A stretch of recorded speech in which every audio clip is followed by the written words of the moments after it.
What if I told you that behind the perfect housewife facade lies one of television's most twisted characters? The woman you think you know as the voice of reason in the Griffin household has actually murdered multiple people, cheated on her husband at least 12 times, and may have given birth to a child who isn't even his. This is the untold story of Lois Griffin, and trust me, it's darker than you ever imagined. Most people see Lois as the long-suffering wife who somehow tolerates Peter's antics while keeping their chaotic family together. But that's exactly what she wants you to think. The reality is that Lois Griffin has one of the most disturbing character arcs in animated television, filled with secrets that would make even the most hardened criminal blush. From her privileged upbringing to her descent into madness, every chapter of her life reveals new layers of dysfunction that will completely change how you see this seemingly innocent character. Let me take you back to where it all began. Lois wasn't always a Griffin. She was born Lois Pewterschmidt into one of the most powerful and dysfunctional families on the East Coast. Picture this: a sprawling mansion in Newport, Rhode Island, where money flowed like water, but emotional warmth was as rare as honest politicians. Her father, Carter Pewterschmidt, built an empire on ruthless business practices, while her mother, Babs, played the role of the perfect trophy wife, both too busy with their own ambitions to give their children the love they desperately needed. But here's where the story takes its first dark turn. Lois had a brother named Patrick, and this family secret will haunt you. As a young child, Patrick witnessed something so traumatic involving his mother that it broke his mind completely. Carter's solution wasn't therapy or family healing. He had his own son shipped off to a mental institution and erased from family history like he never existed. This wasn't just neglect. This was calculated, emotional brutality that would set the tone for how this family handled problems, make them disappear. Growing up in this environment, Lois and her sister Carol developed completely different survival mechanisms. Carol became desperate for male attention, rushing into relationship after relationship, collecting divorces like trophies. By the time we meet her, she's been married and divorced 8 times. Each failed relationship a symptom of the emotional void their parents created. But Lois chose a different path: rebellion disguised as conformity. As a teenager, Lois discovered a passion for modeling. For once, she had found something that made her feel alive, something that was hers. But when a legitimate modeling contract was offered, Carter crushed her dreams without hesitation. His exact words were chilling. His daughter would not lower herself to such work. This wasn't parental protection. This was control, masked as concern for social status. And this moment planted the first seeds of the resentment that would later explode into her adult dysfunction. College became Lois's escape hatch, but instead of finding freedom, she found chaos. At Kent State University, she threw herself into everything her controlling father had forbidden. She partied with reckless abandon, broke every rule she could find, and made choices that would haunt her for decades. The most shocking of these was starring in an adult film, not for money or fame, but as the ultimate act of rebellion against her family's pristine image. Think about the psychology here. This wasn't some wild phase or momentary lapse in judgment. This was a young woman so damaged by emotional neglect and control that she was willing to do anything to feel like she had agency over her own life. The fact that she shared this secret so casually with a reporter she barely knew tells us everything about her desperate need for authenticity in a life built on lies and appearances. But the real bombshell comes when we examine how she met Peter Griffin. Here's where the story becomes almost too bizarre to believe. Peter wasn't some college boyfriend or family friend. He was literally hired as a pool boy to clean her family's estate. Picture the scene. The refined daughter of a billionaire family falls for a man whose greatest talent is making fart jokes. On the surface, it looks like a classic opposites attract romance. But dig deeper, and you'll see the psychological warfare at play. Lois choosing Peter wasn't love at first sight. It was the nuclear option in her war against her father's expectations. Carter had controlled every aspect of her life, from her career choices to her social circle. So she chose the one person guaranteed to horrify him. A working-class man with zero social graces and fewer brain cells. This wasn't romance. This was revenge, with wedding vows. When Carter discovered their relationship, his reaction was swift and brutal. He had Peter knocked, unconscious and dumped in the middle of the ocean like some kind of mob hit. But Peter survived, and here's where things get interesting. Carter then offered Peter $1 million to walk away forever. Peter's response reveals something crucial about their dynamic. He turned down the money, claiming Lois was worth more to him than cash. But his exact words were telling. He said she was worthless to him, which is why he loved her. This wasn't the romantic declaration it appeared to be. This was two damaged people finding each other through mutual dysfunction. Peter saw in Lois someone who wouldn't judge his failures because she was running from her own. Lois saw in Peter the ultimate weapon against her family's suffocating expectations. Their love story wasn't built on compatibility or shared values. It was built on shared rebellion against the lives they were supposed to live. The cracks in this foundation became obvious almost immediately. When they tried to start fresh, after college, they broke up. Lois got engaged to Tom Tucker, a much more logical choice that her family approved of. But Peter couldn't let go, not because of love, but because losing Lois meant losing his identity as the rebel who stole the rich girl. So he crashed her wedding in a desperate last-ditch effort to reclaim what he saw as his greatest achievement. What happened next reveals the true toxicity of their relationship. Lois was already pregnant with Meg when they eloped, which means their entire marriage was built on necessity rather than choice. She literally couldn't back out even if she wanted to. This detail reframes their entire relationship. Every fight, every moment of dysfunction, every terrible decision can be traced back to this moment when two people trapped themselves in a marriage neither really wanted. Parenthood didn't fix their problems. It amplified them exponentially. Their first instinct as new parents was to abandon Meg at a fire station. When that failed, they took her home to Spooner Street, but the damage was already done. This child represented everything wrong with their relationship. Unplanned, unwanted, and a constant reminder of the life neither had chosen. As more children arrived, Lois's parenting style became increasingly unhinged. With Meg, she started as a protective mother, but gradually became cruel and dismissive. The most heartbreaking example is when Meg pours her heart out, telling Lois she loves her, and Lois can't bring herself to say it back. This isn't just poor parenting. This is emotional abandonment that mirrors her own childhood trauma. But Meg isn't the only victim of Lois's maternal dysfunction. She's physically abused Stewie, getting so desperate for pills that she dunked his head in a toilet to retrieve one that fell in. She ran over him with her car and immediately tried to cover it up, rather than face the consequences. These aren't accidents or momentary lapses. They're patterns of behavior that reveals someone completely detached from normal parental instincts. Even with Chris, supposedly her favorite, she's done things that cross every line of appropriate motherly behavior. When rumors spread that he was involved with an attractive teacher, instead of shutting down the inappropriate speculation, she confirmed it herself. This isn't protective parenting. This is a woman so desperate for attention that she'll exploit her own children to get it. The drug addiction storyline reveals just how far Lois has fallen from her privileged upbringing. This isn't recreational use or social experimentation. This is full-blown addiction that turns her into a criminal. She starts dealing drugs, becomes a kleptomaniac, and eventually graduates to violent crime. The woman who grew up in mansions is now poisoning baristas and kidnapping innocent people to maintain her position as the best customer at a coffee shop. But perhaps the most disturbing aspect of Lois's character is her complete moral flexibility. She runs for mayor claiming to fight corruption, then immediately becomes as corrupt as the person she replaced. She allows oil companies to dump waste in the city's water supply for money. This isn't political compromise. This is selling out an entire community for personal gain. Her relationship with violence is equally troubling. She's admitted to killing multiple people, including a waitress on their honeymoon as part of some sick game with Peter.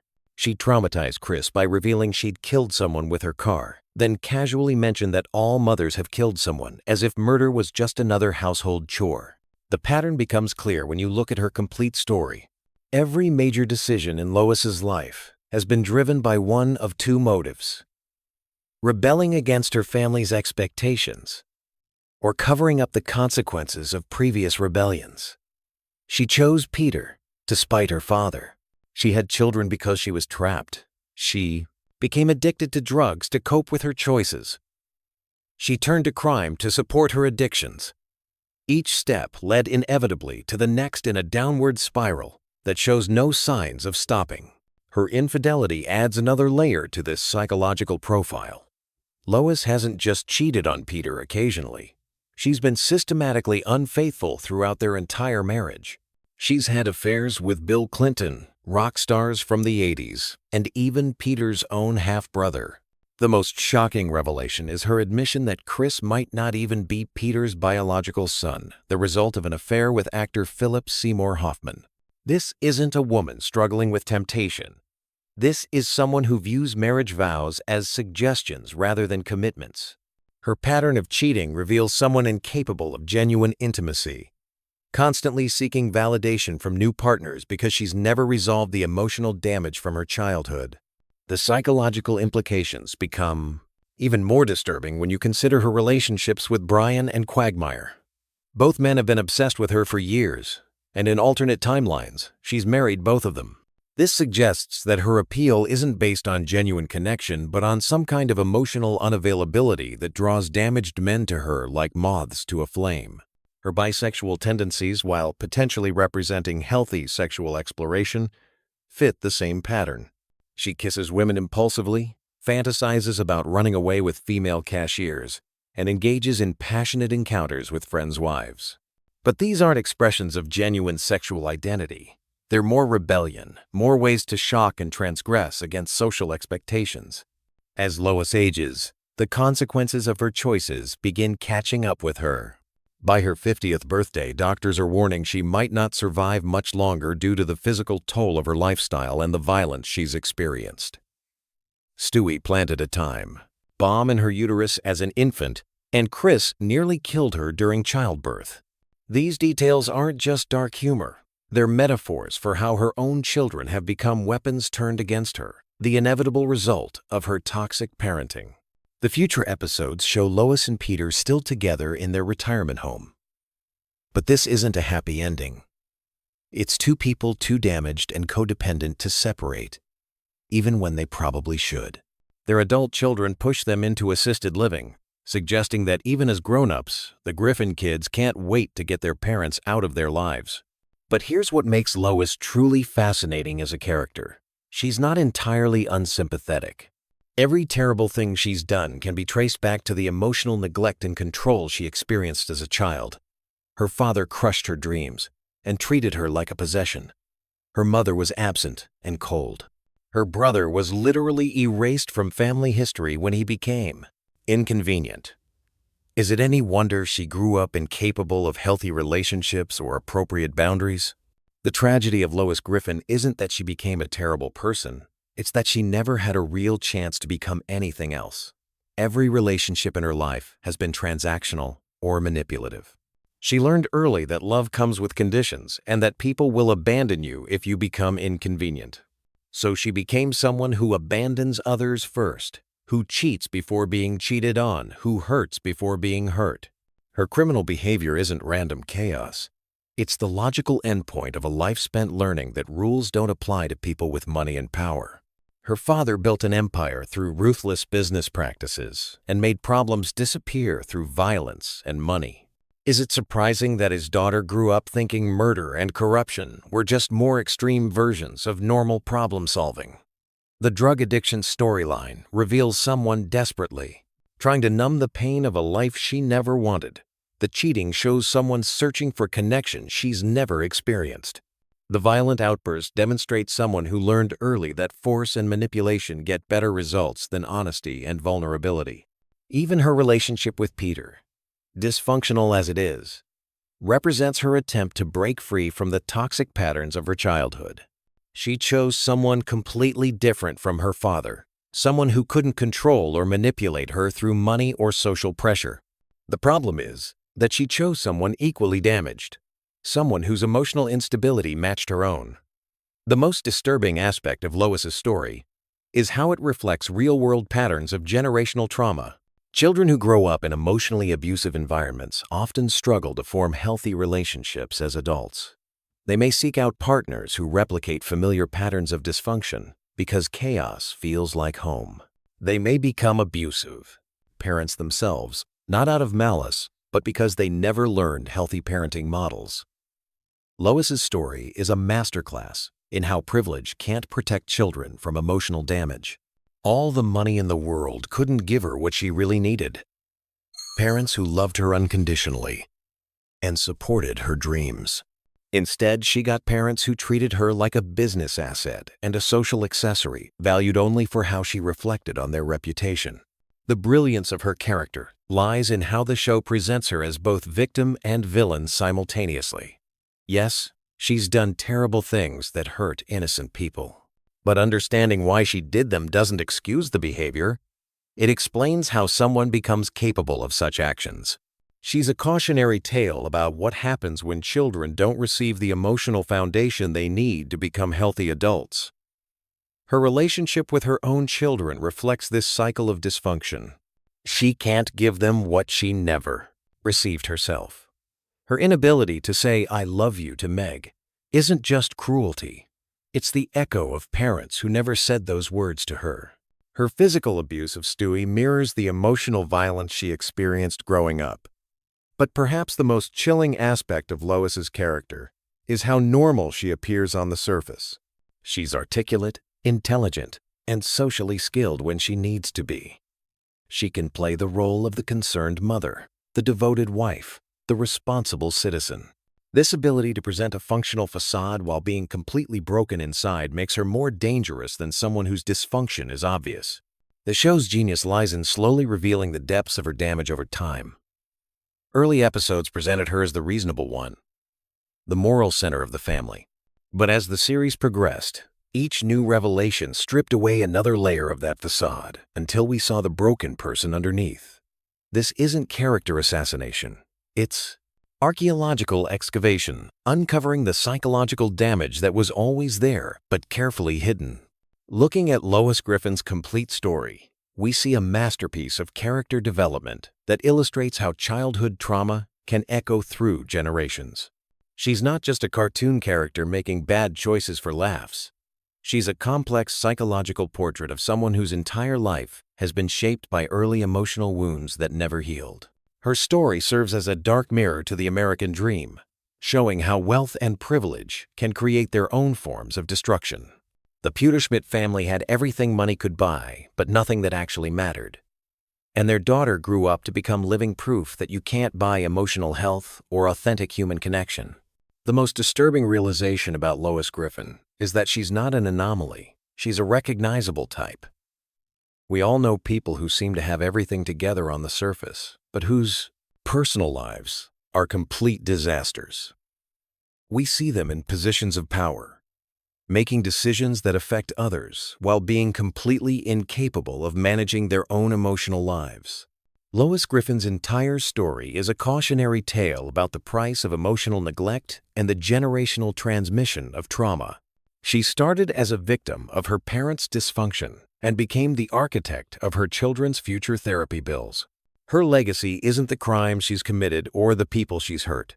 It's the cycle of damage that will likely continue through her own children unless they find ways to break free from the patterns she's established.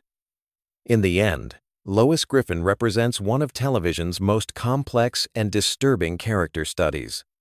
She's simultaneously the victim of generational trauma and the perpetrator of new trauma, a woman whose entire life has been shaped by her unsuccessful attempts to escape the emotional prison her parents built around her childhood. Understanding her story doesn't excuse her actions, but it does explain how someone becomes capable of such systematic dysfunction while maintaining the appearance of normalcy. The brilliance of her character lies not in the shocking things she does, but in how those actions reflect deeper patterns of psychological damage that make perfect sense once you understand where she came from. She's not crazy. She's the logical product of her environment, which makes her story both more tragic and more terrifying than any random acts of villainy could ever be. Did you know that Family Guy was actually canceled not once, but twice, and somehow clawed its way back from television death each time? Tonight we're diving deep into the bizarre world behind one of the most controversial animated shows ever created. And trust me, the stories I'm about to share will blow your mind. From secret celebrity cameos that never made it to air, to the shocking real-life inspiration behind Stewie's character, we're uncovering Family Guy secrets that even die-hard fans have never heard before. But first, let me paint you a picture of just how close we came to never having Family Guy at all. Back in 1999, when Seth MacFarlane pitched his idea to Fox executives, he was so broke he was literally sleeping on a friend's couch in Los Angeles. The pilot episode cost over $2 million to produce, making it one of the most expensive animated pilots in television history at that time. And here's the kicker. Fox almost passed on it completely because they thought it was too similar to The Simpsons. The show's creator, Seth MacFarlane, has a background that's absolutely fascinating and explains so much about the show's unique humor. He actually started working in animation when he was just 18 years old, creating a thesis film at the Rhode Island School of Design that would later become the blueprint for Family Guy. That student film, which you can still find online today, featured early versions of Peter, Lois, and their dog Brian, though they looked quite different from what we know now.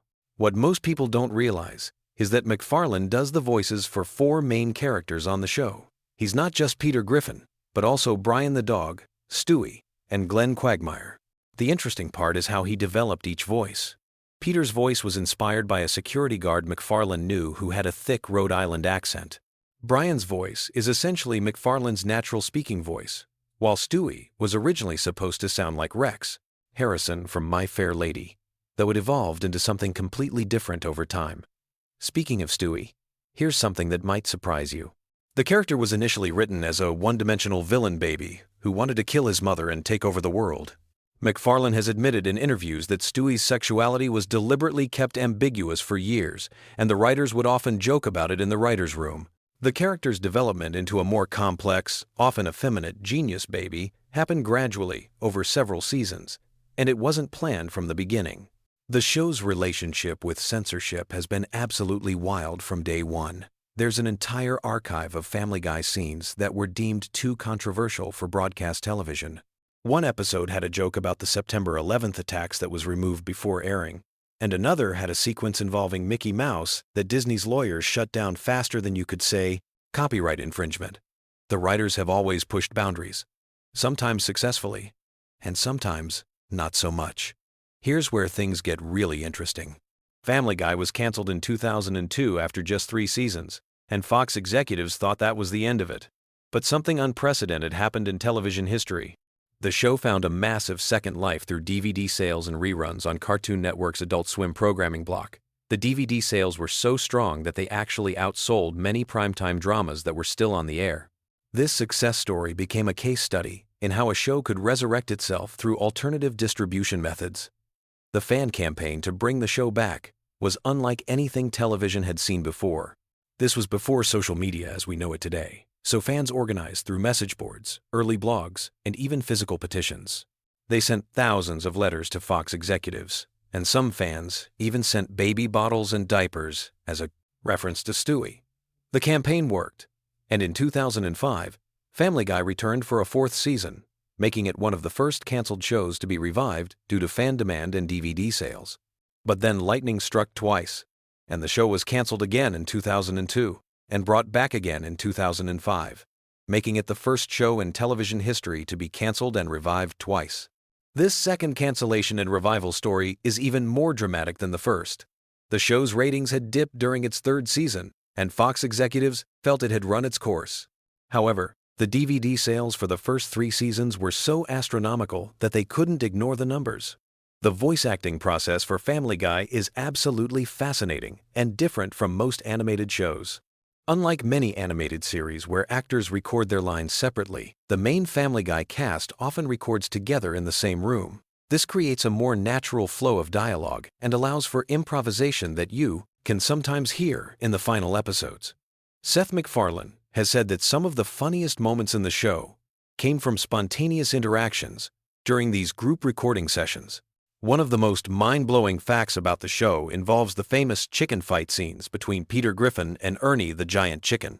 These elaborate fight sequences, which can last several minutes, actually cost more to animate than entire episodes of some other animated shows.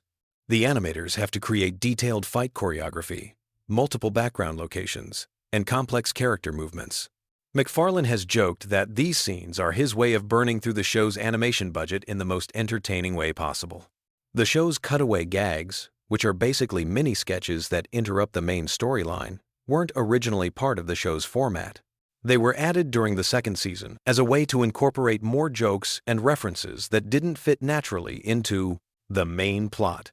These cutaways became so popular that they essentially became the show's signature style, influencing countless other animated comedies that followed. Family Guy has had some absolutely incredible celebrity guest stars over the years, but many people don't know about the ones who almost appeared but didn't. Michael Jackson was reportedly interested in doing a voice on the show in the early 2000s, but legal complications prevented it from happening.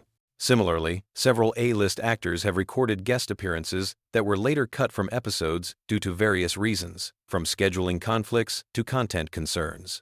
The show's impact on popular culture extends far beyond just entertainment. Family Guy references and memes have become part of everyday internet language. Phrases like, "that really grinds my gears," and "giggity" have entered the cultural lexicon. The show has been referenced in academic papers about humor, animation, and cultural commentary. Some universities have actually used Family Guy episodes as case studies in media studies courses. Here's something that might keep you up thinking about it. The show has predicted several real-world events with uncanny accuracy. There's an episode from 2005 that jokes about Kevin Spacey in a way that seems eerily prescient given later revelations about the actor. Another episode made jokes about certain political figures that seemed outlandish at the time but became remarkably relevant years later. Whether these are coincidences or the writers having incredible insight into human nature is up for debate. The international versions of Family Guy are absolutely wild and worth exploring if you're curious about cultural adaptation.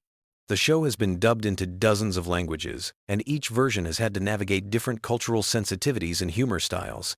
The German version, for example, had to completely rewrite many jokes because direct translations didn't make sense or weren't funny in that cultural context.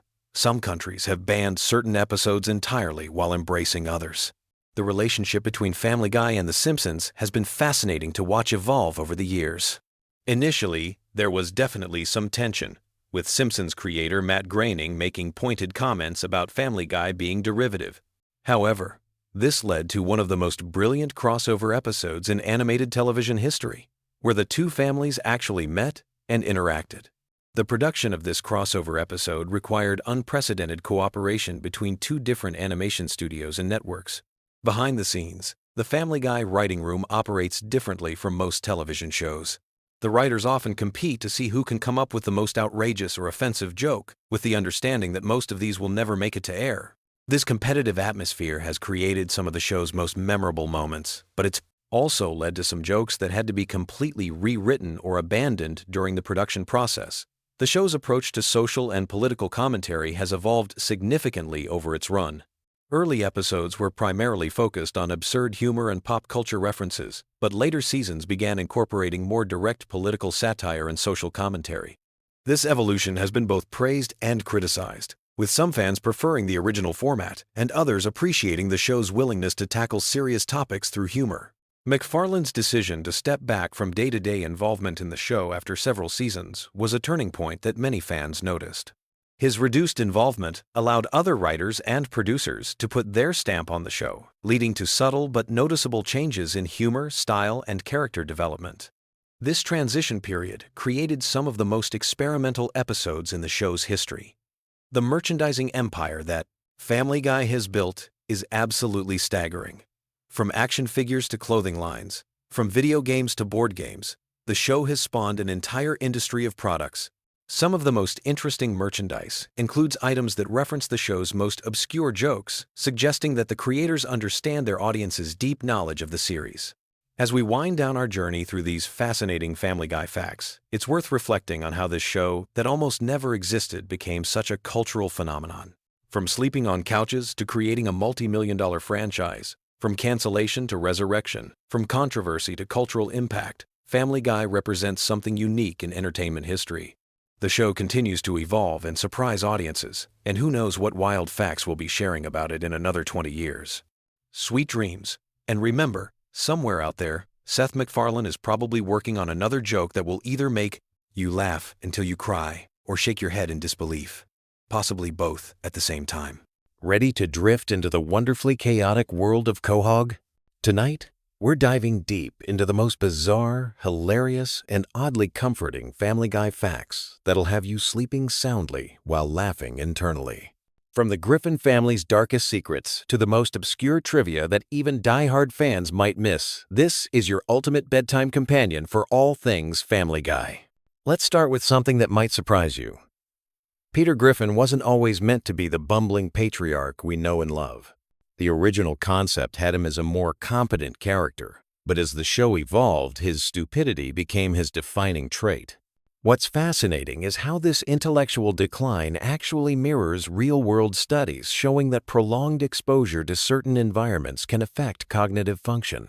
Peter's workplace at the brewery, his constant drinking, and his circle of equally dim friends created the perfect storm for his legendary ignorance. Speaking of Peter's proud intelligence, did you know his IQ has been tested multiple times throughout the series? While never explicitly stated, various episodes hint that it hovers somewhere between a goldfish and a particularly slow houseplant. The writers deliberately keep it vague because, as creator Seth MacFarlane once mentioned in interviews, giving Peter a specific IQ would limit the comedic possibilities. Sometimes he needs to be smart enough to operate heavy machinery. Other times he can't figure out how doorknobs work. The Griffin house itself holds secrets that most viewers never notice. The layout has mysteriously changed dozens of times throughout the series, with rooms appearing and disappearing like they're part of some supernatural phenomenon.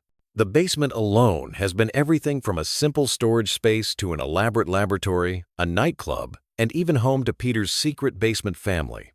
This isn't just inconsistent animation, it's actually become a running gag among the production team, who deliberately shift the house's internal geography to mess with detail-oriented fans. Here's something that'll make you appreciate Stewie even more. His distinctive British accent wasn't originally planned. Seth MacFarlane was experimenting with different voices during early development, and the posh British accent was meant to be temporary. However, when they recorded the first few episodes, the contrast between this sophisticated voice coming from a baby was so hilarious that they kept it. The accent also serves a deeper purpose, representing Stewie's intellectual superiority over his family, while simultaneously making his evil plots seem more theatrical than genuinely threatening. Brian Griffin represents one of television's most complex characters when you really think about it.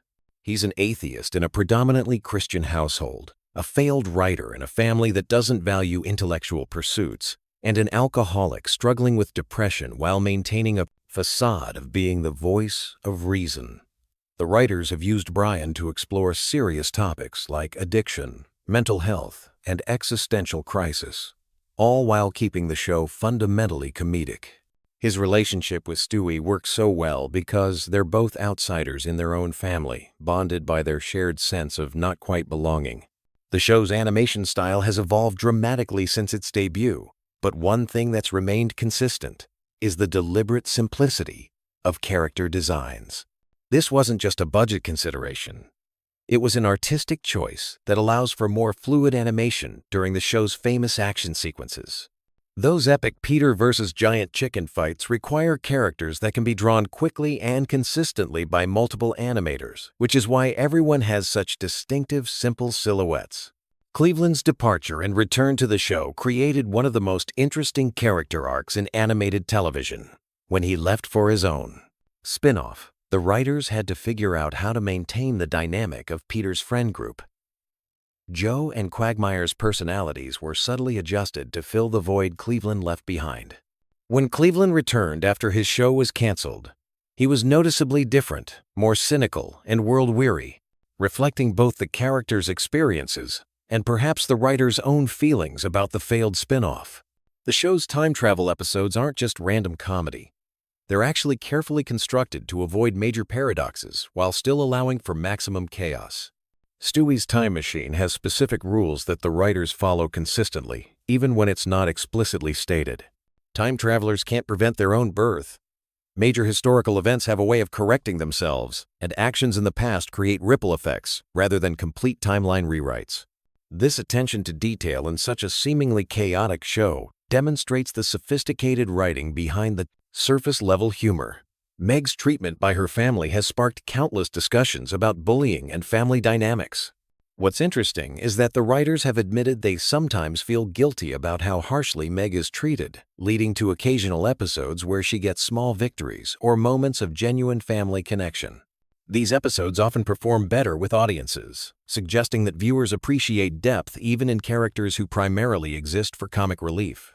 The show's use of cutaway gags serves a purpose beyond just random humor.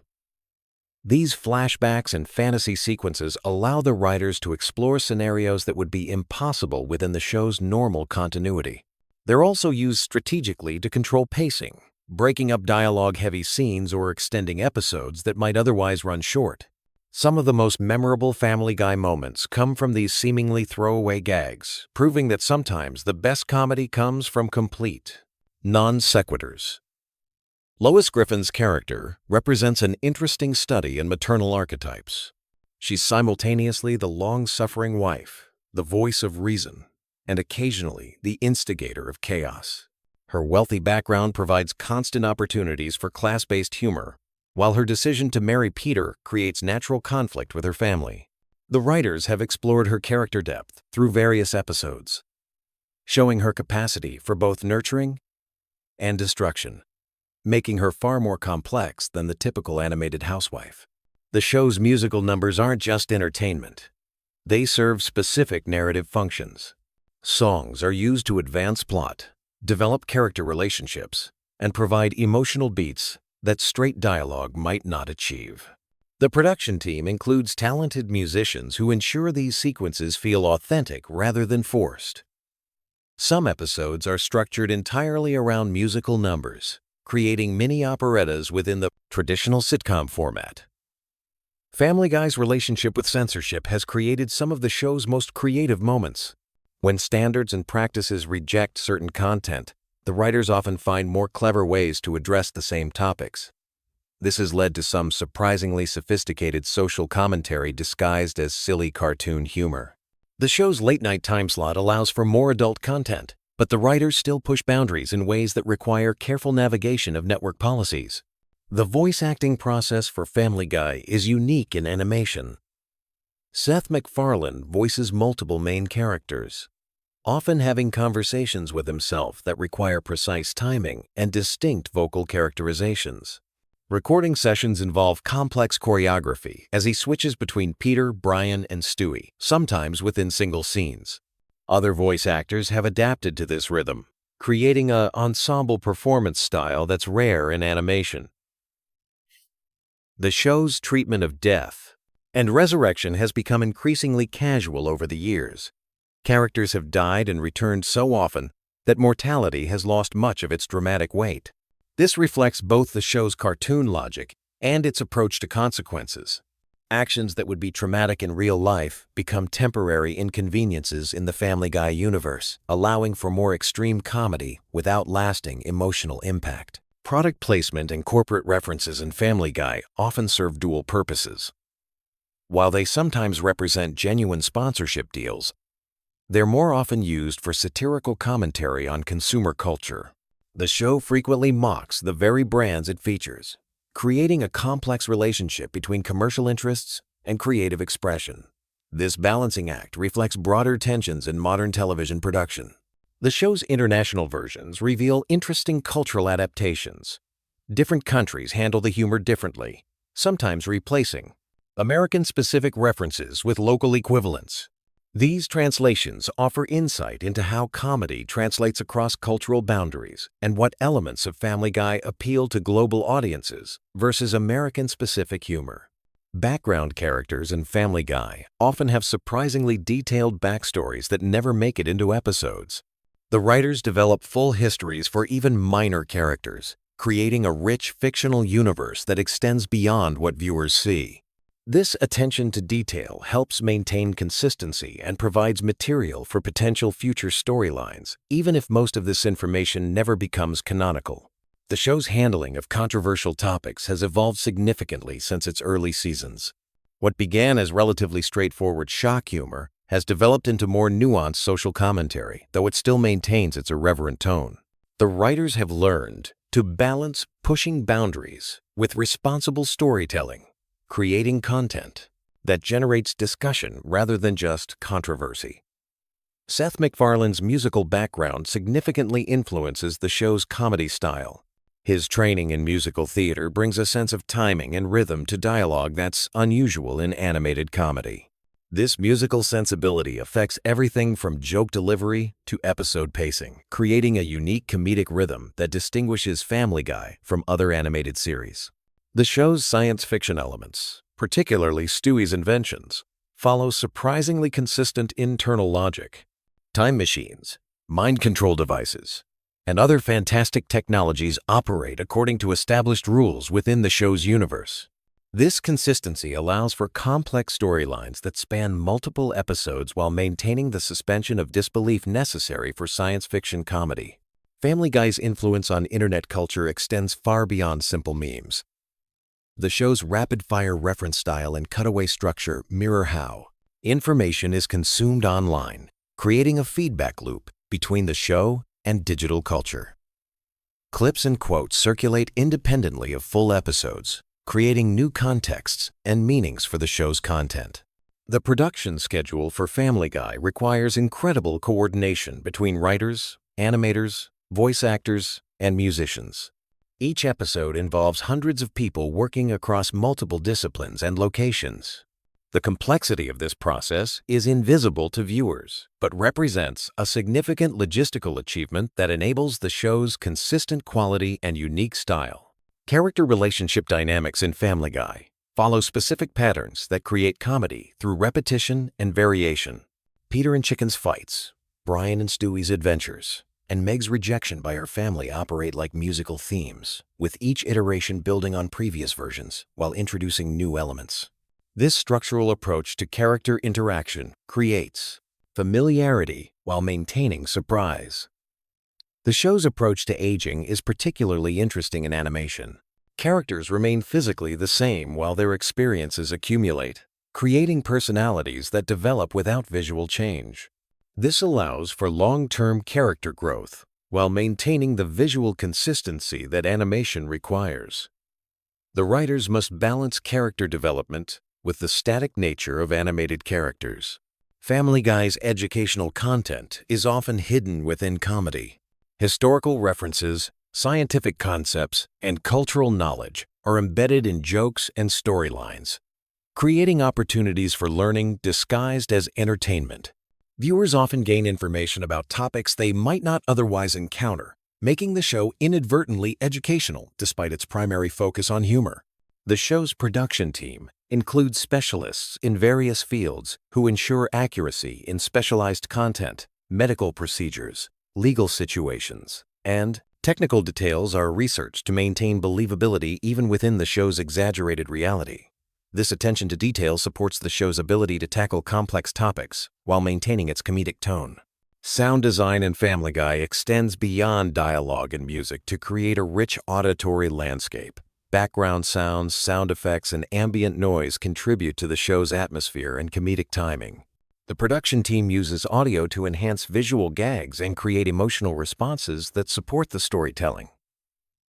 The show's merchandising strategy reflects its cultural impact and commercial success. Products range from simple apparel to complex collectibles, creating multiple revenue streams that support continued production. The variety of merchandise also demonstrates the show's broad appeal across different demographic groups and age ranges. Family Guy's influence on other animated shows is evident in the proliferation of adult-oriented animated comedy. The show's success paved the way for numerous imitators and inspired shows that push boundaries in different directions. This influence extends beyond animation to live-action comedy, creating a lasting impact on television humor. As we drift toward sleep, remember that Family Guy represents more than just animated comedy.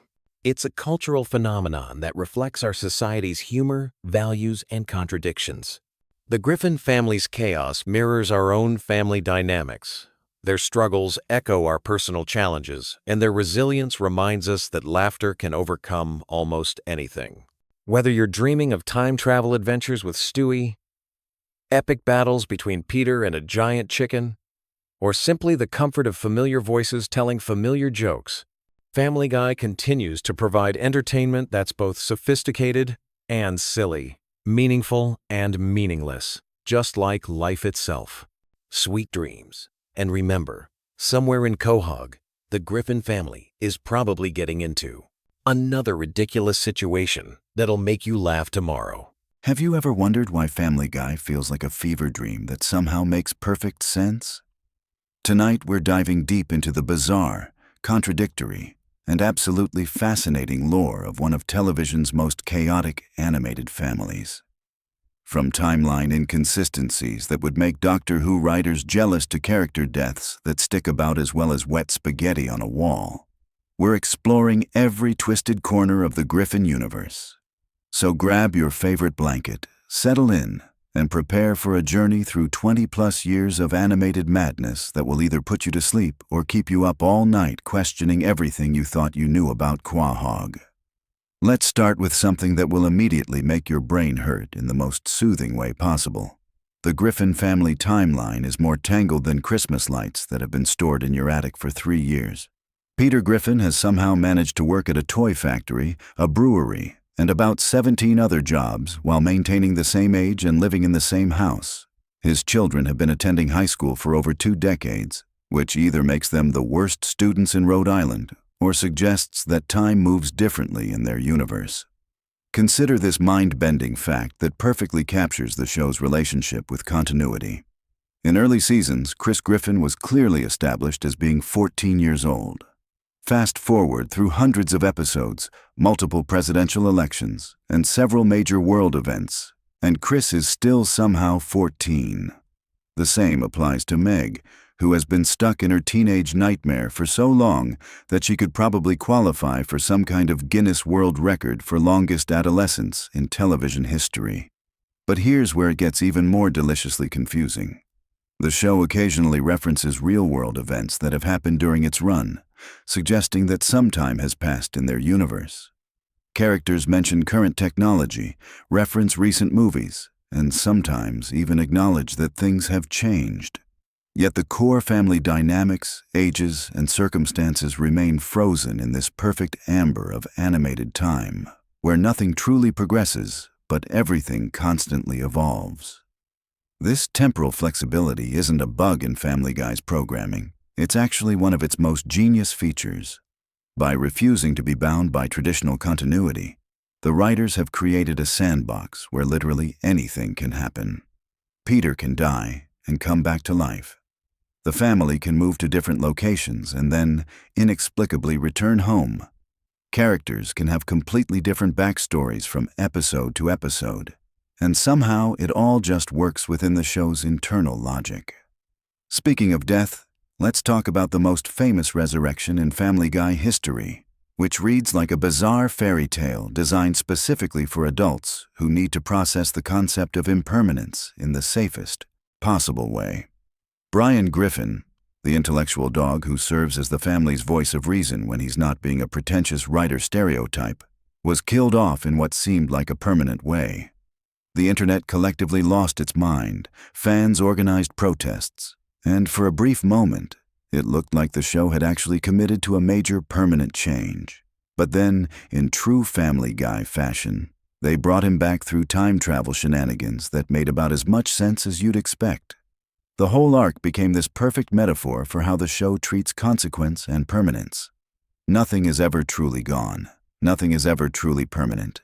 But the emotional impact of these fake deaths still somehow manages to hit viewers right in the feelings. It's like a magic trick where you can see exactly how it's done, but still feel amazed when the rabbit appears. This approach to character mortality extends throughout the entire show's history.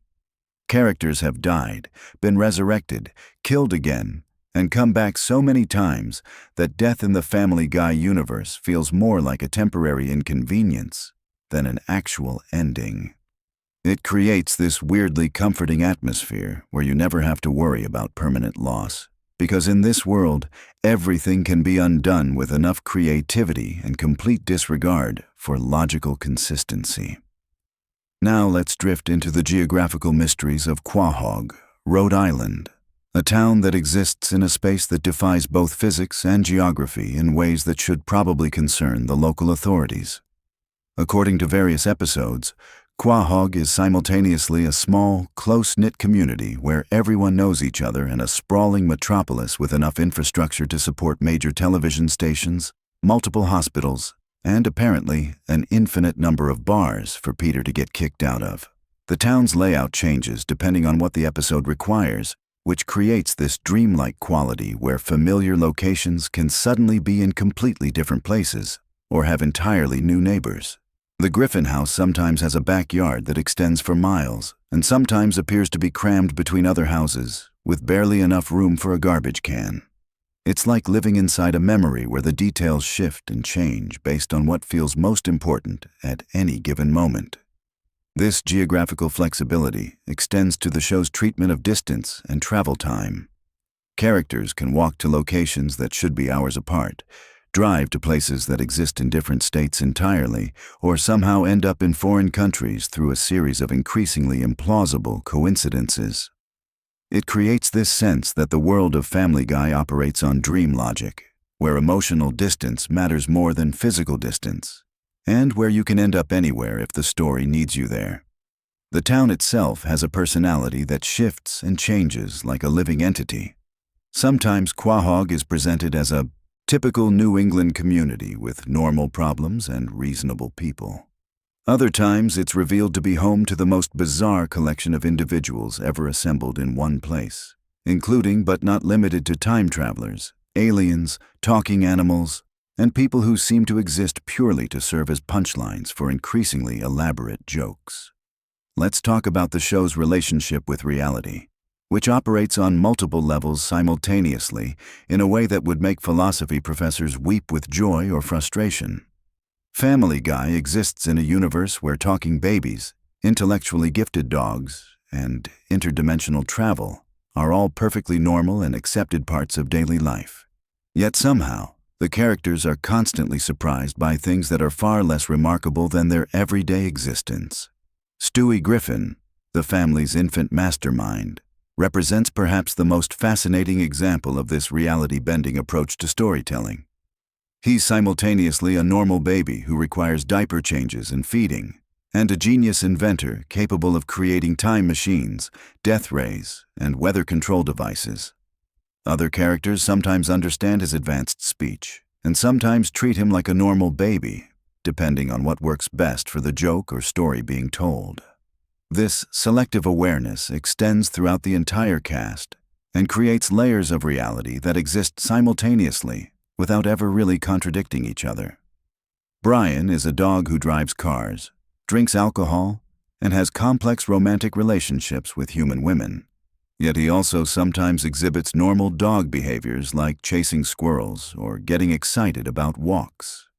The show never bothers to explain these contradictions because they don't need explanation in a universe where consistency is less important than entertainment value. The genius of this approach is that it mirrors how our own minds work when we're drifting off to sleep. In dreams, contradictory things can exist side by side without causing any distress. You can be simultaneously in your childhood home and your current apartment, talking to people who are both alive and dead, engaging in activities that make perfect sense within the dream context, but would be impossible in waking life. Family Guy captures this dream logic perfectly, creating a viewing experience that feels familiar and comforting even when it's completely absurd. Peter Griffin himself embodies this dream logic in human form. He's somehow managed to maintain steady employment despite being fired from multiple jobs, sometimes in the same episode. His incompetence is legendary, yet he consistently stumbles into situations where his particular brand of chaos somehow saves the day. or at least doesn't cause permanent damage to anyone who matters. He's like the universe's way of proving that sometimes being completely unprepared for everything is actually the best preparation for anything. His relationship with his family operates on this same dream logic frequency. He clearly loves his wife and children, but he also regularly forgets their names, ignores their needs, and puts them in danger through his various schemes and misadventures. Yet somehow, these contradictions never destroy the family unit because love in the Family Guy universe is more about intention than action, more about showing up than being competent. The show's treatment of flashbacks and cutaway gags creates another layer of reality that exists parallel to the main narrative without ever quite intersecting with it in ways that make traditional sense. These segments often contradict established character histories or present completely different versions of events that supposedly happened in the same timeline. Rather than being confusing, these contradictions become part of the show's charm, like listening to someone tell you about their dreams, where all the details keep shifting but the emotional core remains consistent. Let's explore the mysterious depths of the show's pop culture obsession, which functions like a massive shared unconscious where every reference, parody, and homage exists simultaneously across multiple decades of entertainment history. Family Guy doesn't just reference popular culture, it exists inside it like a fish swimming through an ocean of collective memory. The show treats the entire history of television, movies, music, and celebrity culture as one enormous playground where everything is equally accessible and equally fair game for reinterpretation. This creates a viewing experience that feels like browsing through a vast library of cultural memories, where you might encounter references to obscure 1970s television shows alongside parodies of current internet memes. The temporal mixing of references contributes to the show's dreamlike quality, where past and present blur together in ways that feel natural within the context of the viewing experience, but would make no sense if you tried to map them chronologically. The character interactions within this cultural soup create their own form of logic that operates independently of real-world consistency. Characters can discuss events from different time periods, as if they all happened yesterday, reference movies that wouldn't exist in their established timeline, and demonstrate knowledge of cultural phenomena that should be completely outside their experience.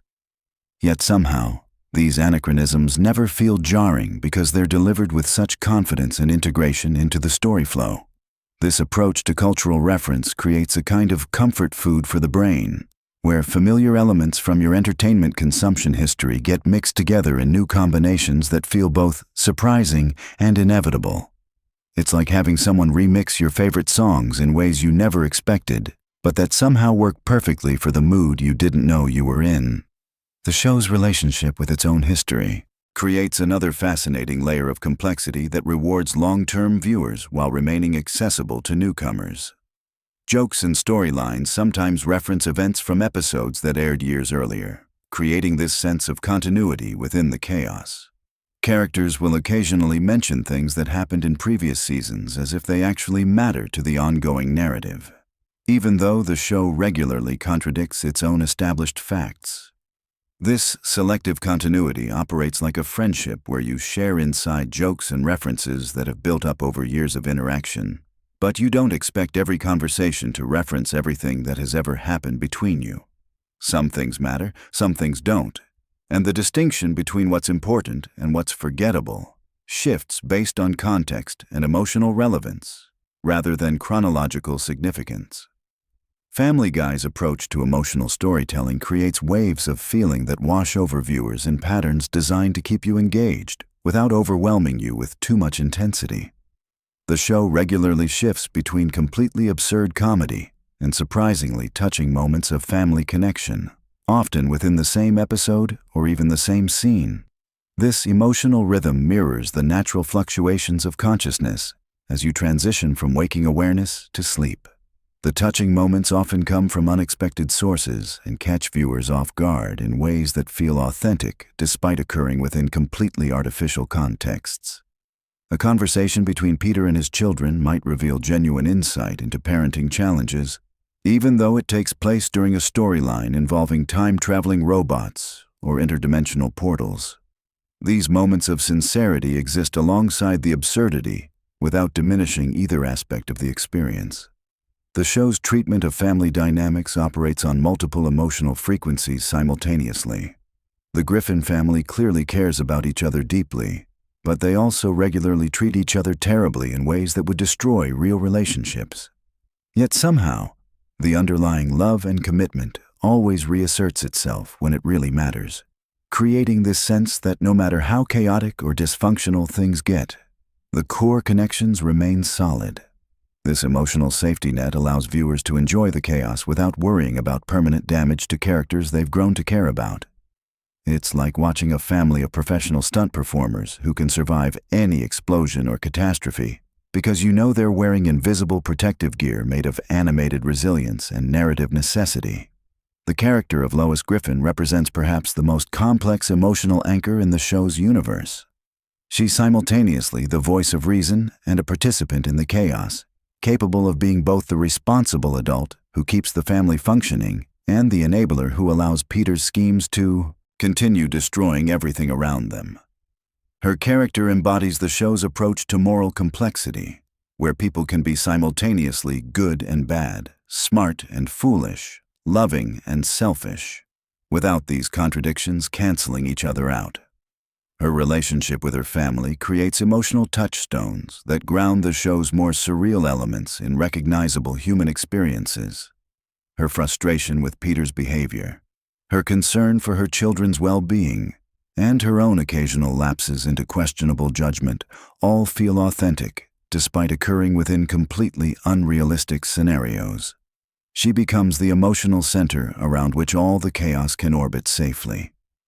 The supporting characters in Quahog create a community ecosystem that feels both intimately familiar and completely unpredictable.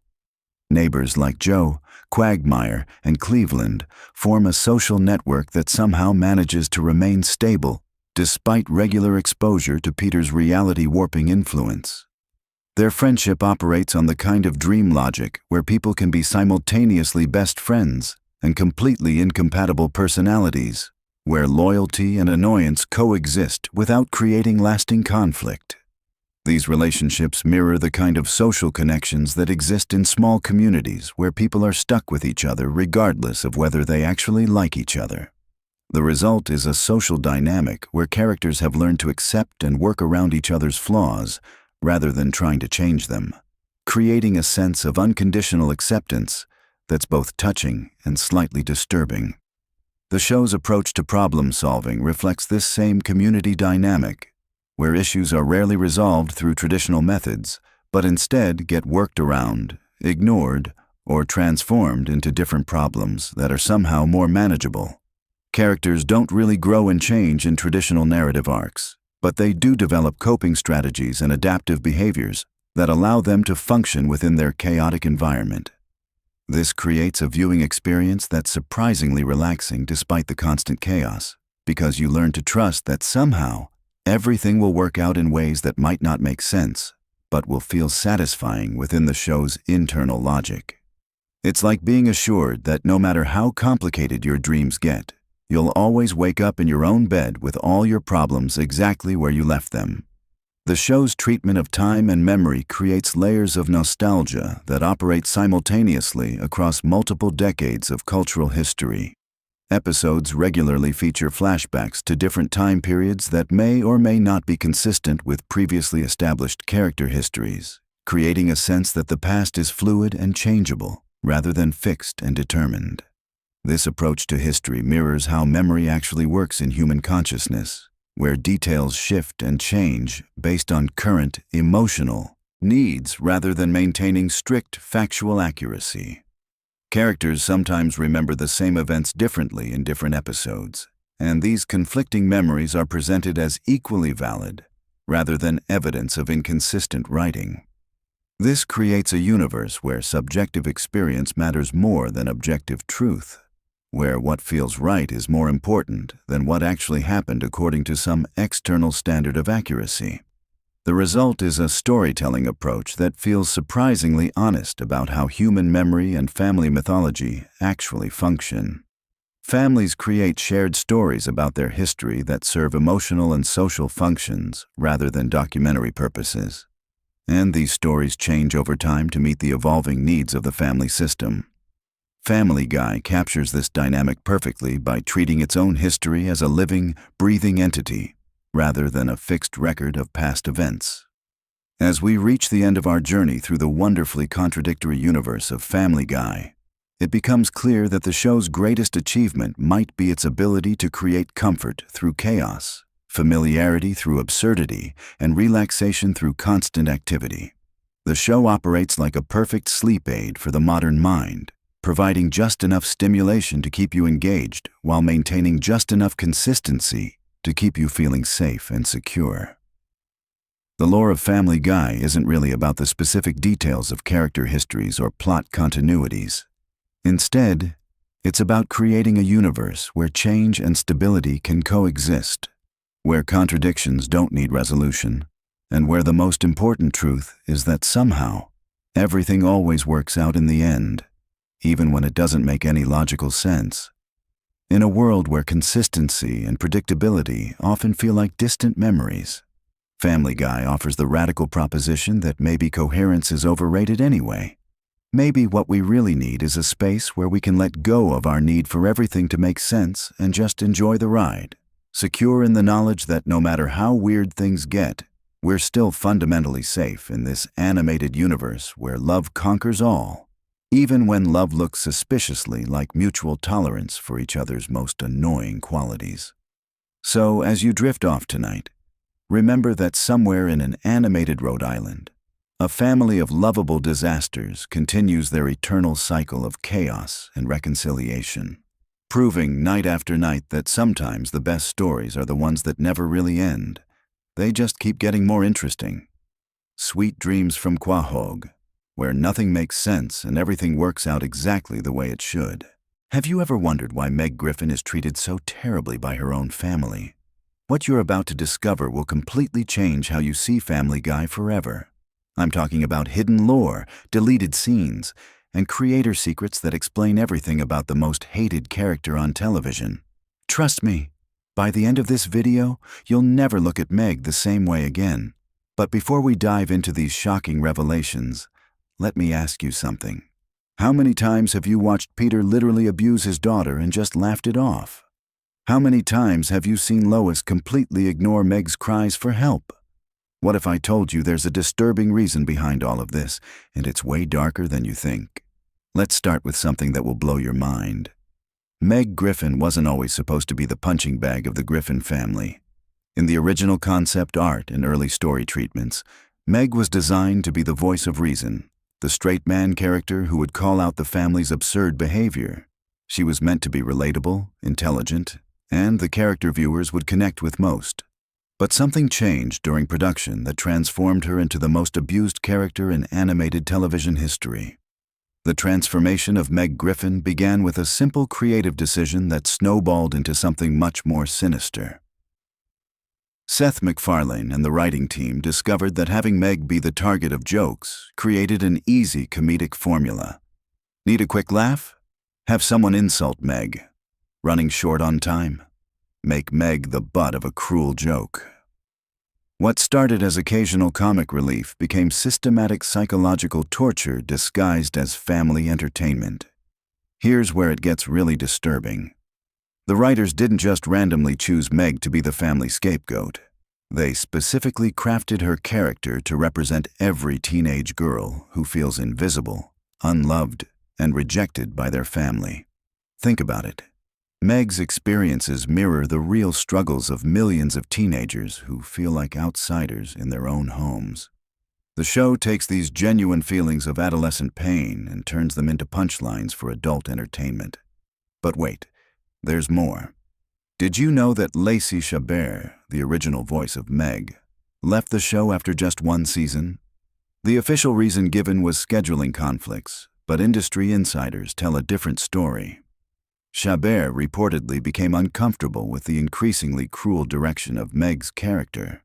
She allegedly expressed concerns about the psychological implications of voicing a character who suffered such relentless abuse, even in a cartoon format. When Mila Kunis took over the role, she brought a different energy to Meg, but the character's treatment only got worse.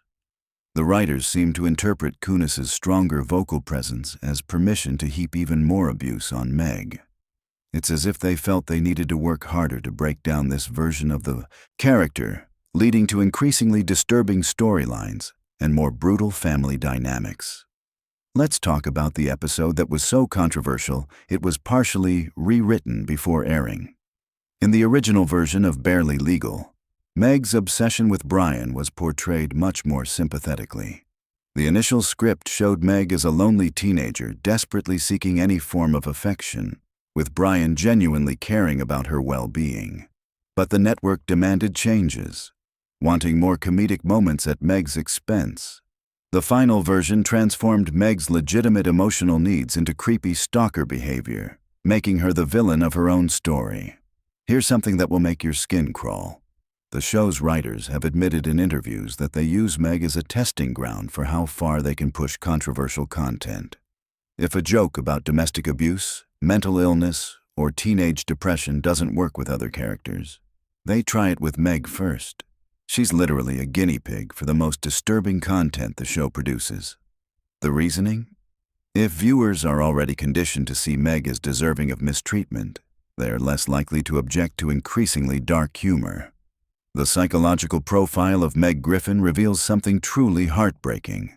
She exhibits classic symptoms of severe depression, anxiety, and post-traumatic stress disorder. Her desperate attempts to fit in, her willingness to endure abuse for even momentary acceptance, and her complete lack of self-worth all point to a character who has been systematically broken down by years of family trauma. The show presents this as comedy, but it's actually a textbook case study of emotional and psychological abuse. But here's where the lore gets really twisted. There's an unaired episode from Season 3 that was deemed too dark for broadcast. In this episode, titled Meg's Breaking Point, the character finally snaps and confronts her family about their treatment of her. The episode was fully animated and voiced before being pulled from the schedule. According to leaked production notes, the episode ended with Meg attempting to leave the family permanently, only to be guilt-tripped into staying by a manipulative speech from Peter about how the family needs her to abuse. The censored content doesn't stop there. Multiple episodes have had scenes removed that showed the long-term psychological effects of the family's treatment of Meg. These deleted scenes included Meg self-harming, having panic attacks, and showing signs of dissociation during family interactions.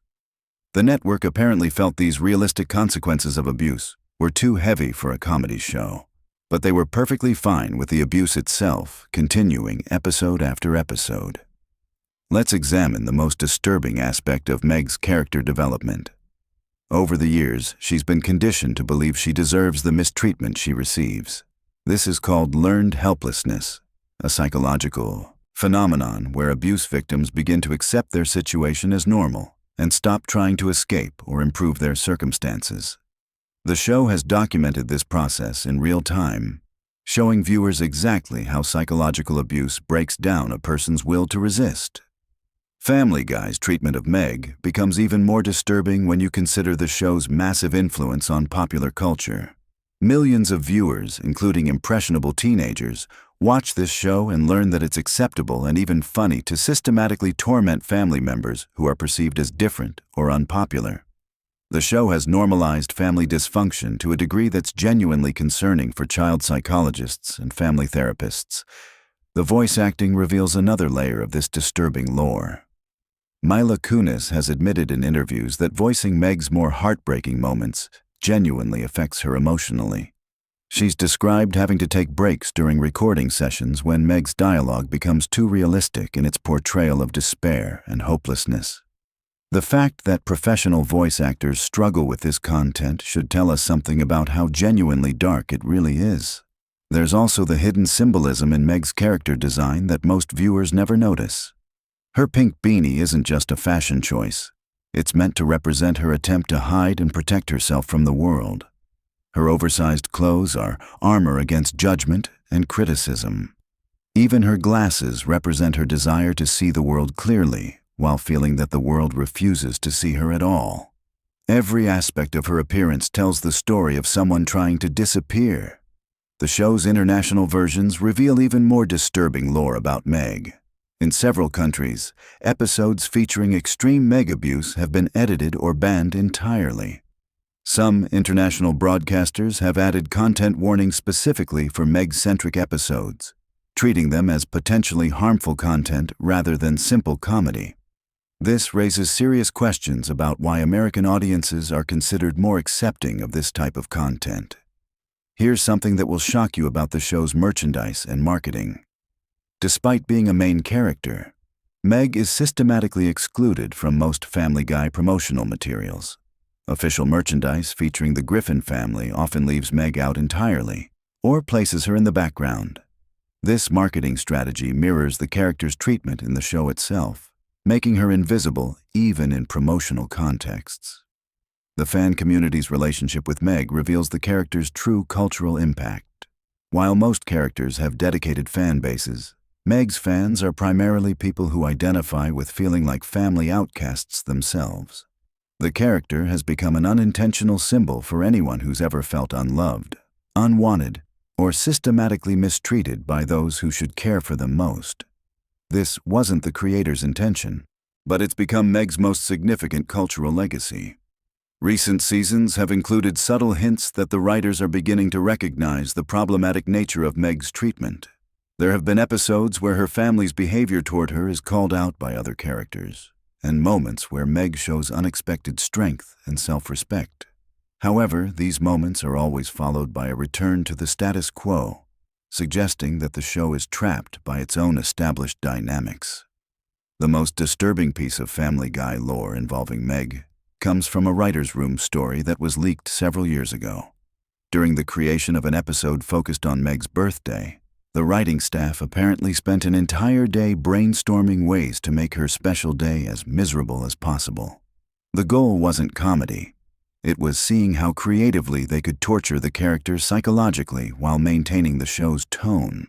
This reveals a level of systematic cruelty in the creative process that goes far beyond simple comedic writing. But perhaps the most shocking revelation about Meg Griffin is what she represents in terms of the show's larger themes. Family Guy isn't actually a show about a dysfunctional family learning to love each other despite their flaws. It's a show about how families can systematically destroy their most vulnerable members while convincing themselves and others that it's all harmless fun. Meg is the canary in the coal mine, the character whose treatment reveals the true darkness lurking beneath the show's comedic surface. The psychological research that's been conducted on Family Guy's impact specifically cites Meg's treatment as potentially harmful to viewers who identify with her character. Studies have shown that prolonged exposure to this type of normalized family abuse can actually affect how viewers perceive their own family dynamics. Young people who see themselves in Meg might begin to accept similar treatment in their own lives as normal or deserved. What makes this even more concerning is the show's longevity and cultural penetration. Meg Griffin has been suffering this abuse for over 2 decades, across hundreds of episodes, reaching billions of viewers worldwide. The character has become one of television's most recognizable symbols of systematic family scapegoating, and that influence extends far beyond entertainment into real social attitudes about family dynamics and acceptable behavior. The voice direction for Meg's character provides another window into how deliberately her suffering is crafted. Voice directors reportedly give specific instructions to emphasize Meg's pain, disappointment, and desperation in ways that make these emotions more pronounced and uncomfortable. The goal isn't just to make her a comedic target, but to make her suffering feel authentic enough to create a specific type of uncomfortable humor that some viewers apparently find entertaining. Industry insiders have revealed that several guest stars have refused to participate in episodes that focused heavily on Meg's mistreatment. Some notable actors and comedians have reportedly declined guest appearances specifically because they were uncomfortable contributing to storylines that portrayed systematic family abuse as comedic entertainment. This behind-the-scenes resistance suggests that even entertainment professionals recognize something disturbing about Meg's treatment. The international psychological community has actually used Family Guy, and specifically Meg's character arc, as a case study in how popular media can normalize abuse dynamics. The show is frequently cited in academic papers about media influence on social attitudes toward family violence and psychological abuse. Meg Griffin has become an unintentional but powerful example of how entertainment can shape cultural attitudes toward vulnerable populations. Here's the most disturbing realization of all. The systematic abuse of Meg Griffin isn't just a byproduct of lazy comedy writing or poor character development. It's a carefully maintained dynamic that serves a specific function in the show's structure. Meg exists to absorb all the darkness that would otherwise make the other characters completely unlikable. She's a lightning rod for cruelty, allowing Peter, Lois, and the others to commit terrible acts, while still being positioned as the protagonists viewers should root for. The merchandising data reveals something equally troubling about how the character is perceived by the show's marketing department. Internal documents from licensing deals show that Meg-focused products consistently underperform compared to other characters, leading to a systematic exclusion from product lines. This creates a feedback loop where the character's treatment in the show influences her commercial viability, which then influences how she's treated in future episodes. Family Guy's treatment of Meg Griffin represents something much darker than simple comedy, or even typical dysfunctional family dynamics. It's a systematic portrayal of how families can destroy their most vulnerable members while maintaining a facade of normalcy and even affection. The show has documented this process across hundreds of episodes, creating what may be television's most comprehensive depiction of long-term psychological abuse, disguised as entertainment. The character of Meg Griffin started as a typical teenage daughter character, but evolved into something much more disturbing. She's become a symbol of how systematic mistreatment can break down a person's sense of self-worth and hope. The show's writers have created a character whose primary function is to suffer, and they've done it with such consistency and creativity that it reveals something genuinely troubling about how our culture views acceptable targets for cruelty and abuse. So the next time you watch Family Guy and see Meg being mistreated by her family, remember that you're not just watching a simple cartoon comedy.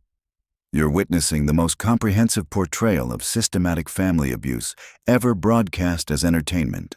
And the disturbing lore behind this character reveals truths about our culture that are far more unsettling than anything you'll see in a typical horror movie. The real question isn't why Meg is treated so badly, but why millions of viewers have been conditioned to find that treatment entertaining rather than horrifying. Ever wondered what happens when you dive deep into the chaotic world of Quahog at 3 in the morning? Tonight we're exploring the most bizarre, hilarious, and downright weird facts about Family Guy that'll keep your mind occupied while you drift off to sleep. From hidden Easter eggs to behind-the-scenes secrets that even longtime fans don't know. This collection of random Family Guy trivia is perfect for those late-night moments when you need something entertaining but not too stimulating. Picture this. You're lying in bed, scrolling through your phone, and suddenly you're wondering about the strangest details from America's most controversial animated family. Well, you're in luck, because we've gathered dozens of fascinating tidbits that reveal just how deep the rabbit hole goes in Seth MacFarlane's animated universe. Let's start with something that might surprise you about the show's origins. Family Guy actually premiered in 1999, making it older than The Sopranos, Lost, and even The Office. But here's the kicker. The show was canceled not once, but twice by Fox. The first cancellation happened in 2002 after 3 seasons, and then again in 2005 after being brought back for a 4th season. What saved it the second time? DVD sales and reruns on Adult Swim were so successful that Fox had no choice but to bring it back permanently. Speaking of cancellations, did you know that the famous episode where Stewie and Brian get locked in a bank vault was actually written as a potential series finale? The writers thought the show might not get renewed, so they created this bottle episode as a way to give fans closure while keeping production costs low. It ended up becoming one of the most beloved episodes in the entire series. Here's something that'll make you appreciate the voice acting even more. Seth MacFarlane voices 4 main characters: Peter, Brian, Stewie, and Glenn Quagmire. But what's really impressive is that he can switch between all these voices seamlessly during recording sessions. The man is basically having conversations with himself for hours at a time. Imagine being in that recording booth and watching him argue with himself as Peter and Stewie. Now let's talk about some hidden details you've probably never noticed. In the opening credits, when the family is sitting on the couch, Stewie is always holding a different object. Sometimes it's a teddy bear, sometimes a ray gun, and occasionally it's something completely random, like a pineapple. The animators change this detail regularly, but it's so subtle that most viewers never pick up on it. The Griffin's address has actually been revealed multiple times throughout the series, but it keeps changing. Sometimes they live at 31 Spooner Street, other times it's 29 Spooner Street. This isn't continuity error. It's an intentional joke about how cartoon families can basically live anywhere the writers need them to live for the sake of a gag. Here's a weird one. Meg's full name is actually Megatron Griffin. This was revealed in one episode as a throwaway joke, but it's technically canon. Her parents named her after the Transformers villain, which honestly explains a lot about why she turned out the way she did. Imagine going through high school with that on your birth certificate. The chicken fights between Peter and Ernie the Giant Chicken aren't just random acts of cartoon violence. They're actually parodies of classic action movie fight scenes. Each fight references different films, from They Live to The Matrix. The writers spend enormous amounts of time choreographing these sequences to match specific cinematic moments frame by frame. Speaking of references, Family Guy holds the unofficial record for most pop culture references in a single animated series. The writers keep a database of potential references organized by category, decade, and obscurity level. They literally have spreadsheets dedicated to tracking which celebrities they've already made fun of and which ones are still fair game. Here's something about Brian that might change how you see him. His character was originally supposed to be much more of a background character, like a regular family pet who occasionally made sarcastic comments. But Seth MacFarlane enjoyed voicing him so much that Brian evolved into basically being Seth's mouthpiece for political and social commentary. This is why Brian often sounds like he's giving a college lecture. He essentially is. The Conway Twitty cutaways aren't just random musical interludes. They serve a specific purpose in television production. When episodes run short, the writers can insert these musical segments to pad out the runtime without having to animate new scenes or write additional dialogue. It's brilliant efficiency disguised as absurdist humor. Cleveland's house has been destroyed and rebuilt more times than any other location in the series. The writers keep track of this, and it's actually become a running competition among the staff to see who can come up with the most creative ways to demolish Cleveland's property. His house is basically the Kenny McCormick of buildings. Here's a detail about Quagmire that most people miss. His house number is 29. Peter's is 31, and Cleveland's was 33 before he moved away. But Joe's house number has never been consistently established, which has led to fan theories that he doesn't actually own his house and is just perpetually house-sitting for someone else. The famous "Whose line is it anyway" reference where Peter lists random words isn't actually random. Each word was carefully chosen to represent a different category of Family Guy humor. They're basically a roadmap of the show's comedic philosophy, hidden in plain sight. Stewie's accent has gradually changed over the years, from a thick British aristocrat voice to something more American. This wasn't accidental. Seth MacFarlane has said that maintaining the original accent was physically exhausting, so he's slowly been relaxing it as the series progressed. If you go back and watch early episodes, the difference is striking. The Pawtucket Brewery where Peter works is actually based on a real brewery in Rhode Island. The exterior shots are rotoscoped from actual footage of the Narragansett Brewery, though the interior is completely fictional. Local Rhode Islanders often spot familiar landmarks in the background of various episodes. Here's something about the show's animation. The characters' eyes are deliberately drawn to be slightly different sizes. Peter's left eye is always drawn slightly larger than his right, which gives him that perpetually confused expression. This asymmetry was added specifically to make him look more dopey and lovable. The reason death appears so frequently in early seasons is because the writers were originally planning to kill off a main character in every season finale, but Fox executives weren't comfortable with the concept. So death became a recurring character instead of a plot device, which is actually much funnier in hindsight. Lois's maiden name is Pewterschmidt, but her middle name has been given as both Marie and Nicole in different episodes. The writers claim this is intentional, suggesting that Lois has been lying about her middle name for years for reasons that will never be explained. The evil monkey in Chris's closet was originally supposed to be revealed as Chris's imaginary friend, but the writers decided it was funnier if he was completely real and just randomly living in their house. This decision led to one of the series' most beloved recurring characters. Here's something about the show's timeline. The Griffins have been celebrating the same holidays for over 20 years of real time, but they never age. However, the writers occasionally drop hints about the passage of time through background details like changing technology and evolving fashion trends in crowd scenes. The reason Peter's boss, Mr. Weed, died in such a bizarre way, choking on dinner rolls while watching Popeye, was because the writers wanted to establish that anyone could die at any time in the Family Guy universe for completely ridiculous reasons.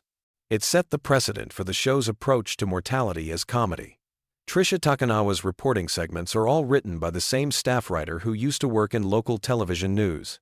All of her ridiculous news stories are based on real absurd stories that the writer covered during his journalism career, just exaggerated for comedic effect. The Drunken Clam Bar where Peter and his friends hang out was modeled after Cheers, but the writers deliberately made it seedier and more depressing to contrast with that show's warm, welcoming atmosphere. It's meant to represent the difference between idealized television friendships and actual dysfunctional male bonding. Here's a weird production detail. The show's writers keep a cutaway database with hundreds of unused cutaway gags organized by setup line. If they need a quick cutaway for an episode that's running short, they can search the database by keyword and find something appropriate. Some of these unused cutaways eventually become the basis for entire episodes. The reason Herbert, the elderly neighbor, is so creepy isn't just for shock value, is inassigned. His character is actually a commentary on how society often ignores obvious warning signs about predatory behavior. The writers intentionally make him so obviously suspicious that it becomes absurd that no one in the show takes him seriously. Stewie's football-shaped head wasn't originally intentional. Seth MacFarlane was just a poor artist when he created the character, but the distinctive shape became so iconic that when the animation quality improved, they kept the weird proportions on purpose. The show's musical numbers aren't just random, they're specifically written to parody different Broadway and Hollywood musical styles.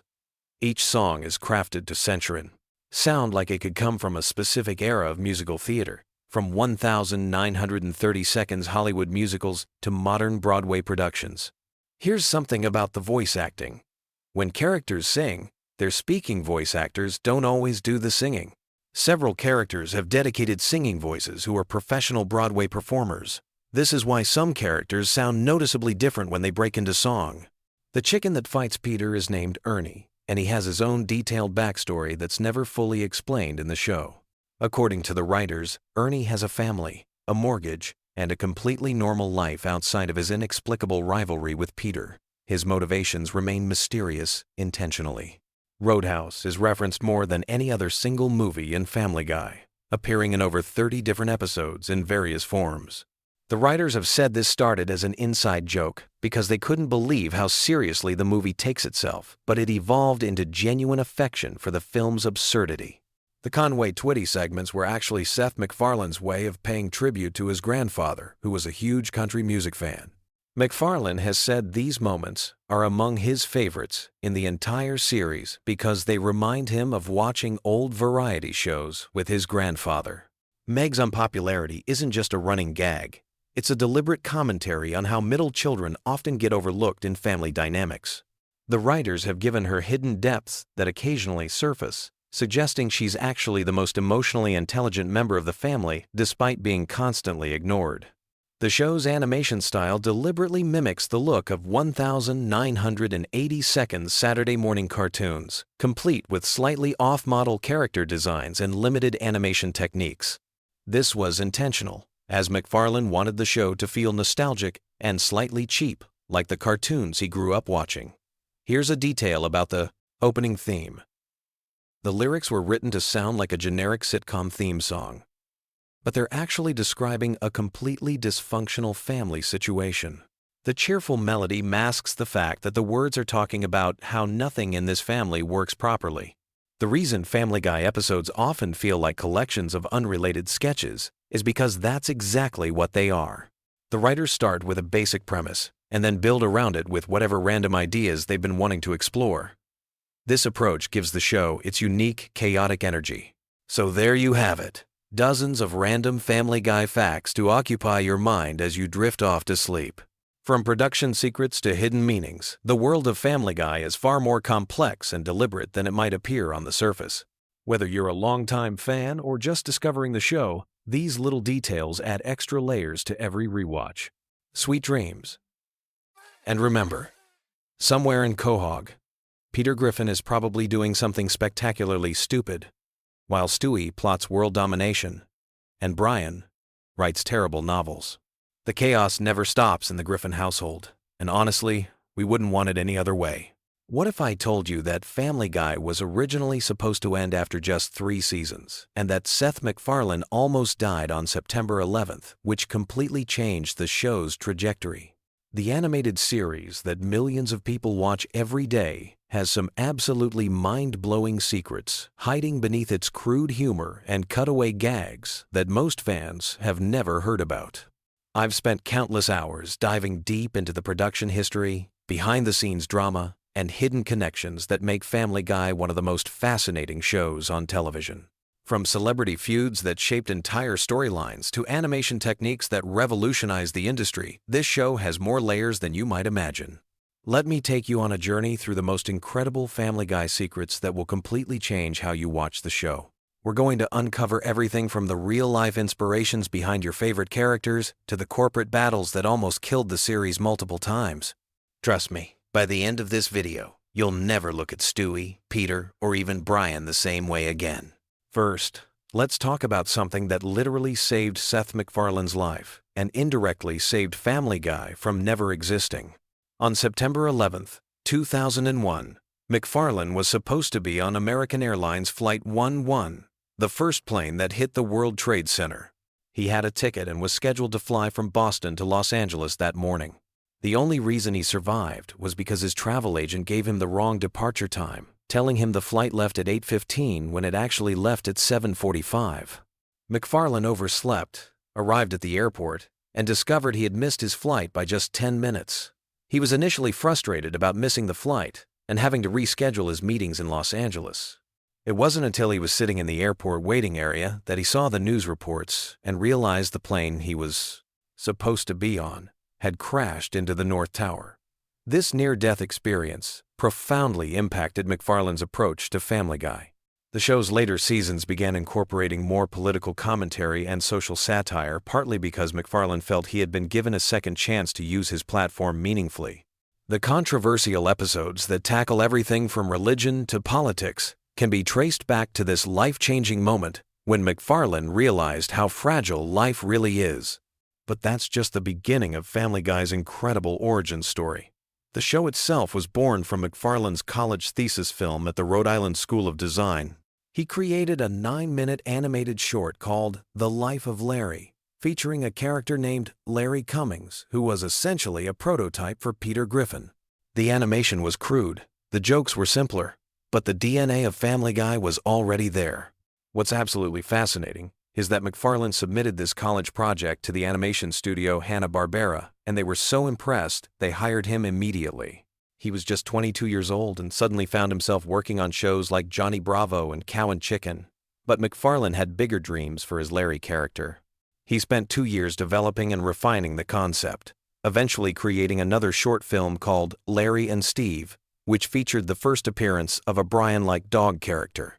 This short caught the attention of Fox executives who were desperately looking for animated content to compete with The Simpsons.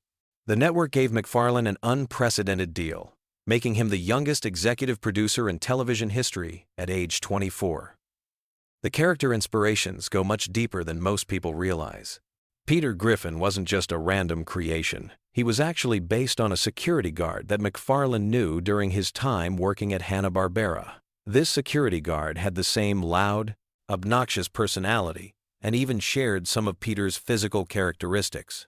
MacFarlane has said in interviews that he would observe this guard's behavior and mannerisms, essentially using him as a real-life reference for what would become one of television's most iconic characters. Stewie Griffin's character has an even more complex origin story. Initially, McFarlane envisioned Stewie as a completely different type of character. In the original concept, Stewie was going to be much more obviously evil and would have actually succeeded in some of his schemes to kill Lois. The character was inspired by the child villain from a 1970 seconds British film, but McFarlane realized that having a baby actually commit murder would make the show too dark for network television. The decision to make Stewie more ambiguously evil and eventually more sympathetic was one of the best creative choices the show ever made. It allowed the character to evolve over multiple seasons, becoming less focused on matricide and more focused on time travel, world domination, and his complex relationship with Brian. This evolution wasn't planned from the beginning, but happened organically as the writers discovered what worked best for the character. Speaking of Brian, his character represents something unprecedented in animated television. While other shows had featured talking animals, Brian was the first cartoon dog to be treated as a complete intellectual equal to the human characters. McFarlane made a conscious decision to never explain how Brian learned to talk or why he's so intelligent compared to other dogs in the show's universe. This creative choice was actually controversial within the animation industry because it broke the traditional rules of cartoon logic. Most animated shows establish clear parameters for their fantastical elements, but Family Guy deliberately leaves Brian's abilities unexplained. This ambiguity allows the character to function as both comic relief and serious, dramatic foil, depending on what the story requires. The show's distinctive cutaway gag structure wasn't part of the original concept either. In the early episodes, Family Guy followed a more traditional sitcom structure with linear storytelling.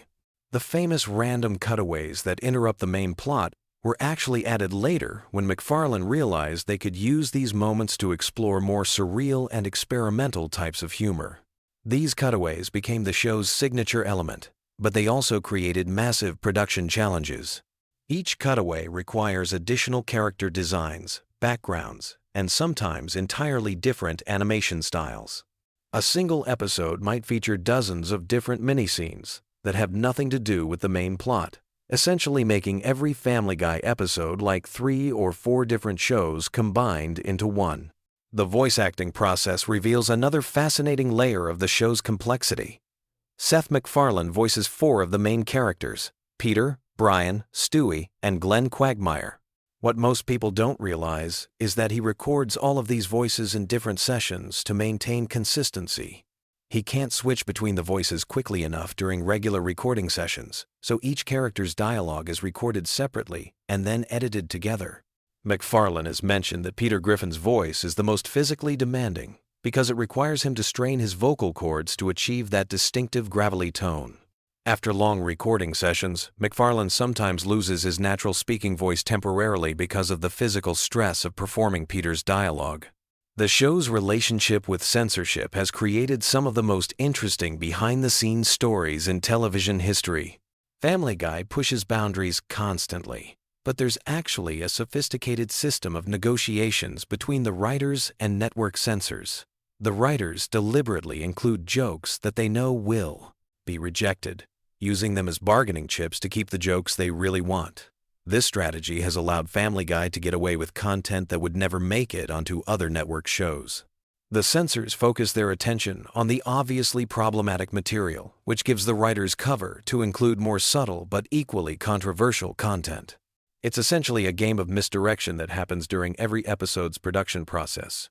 One of the most significant moments in Family Guy history happened when the show was actually canceled by Fox in 2002 after just 3 seasons.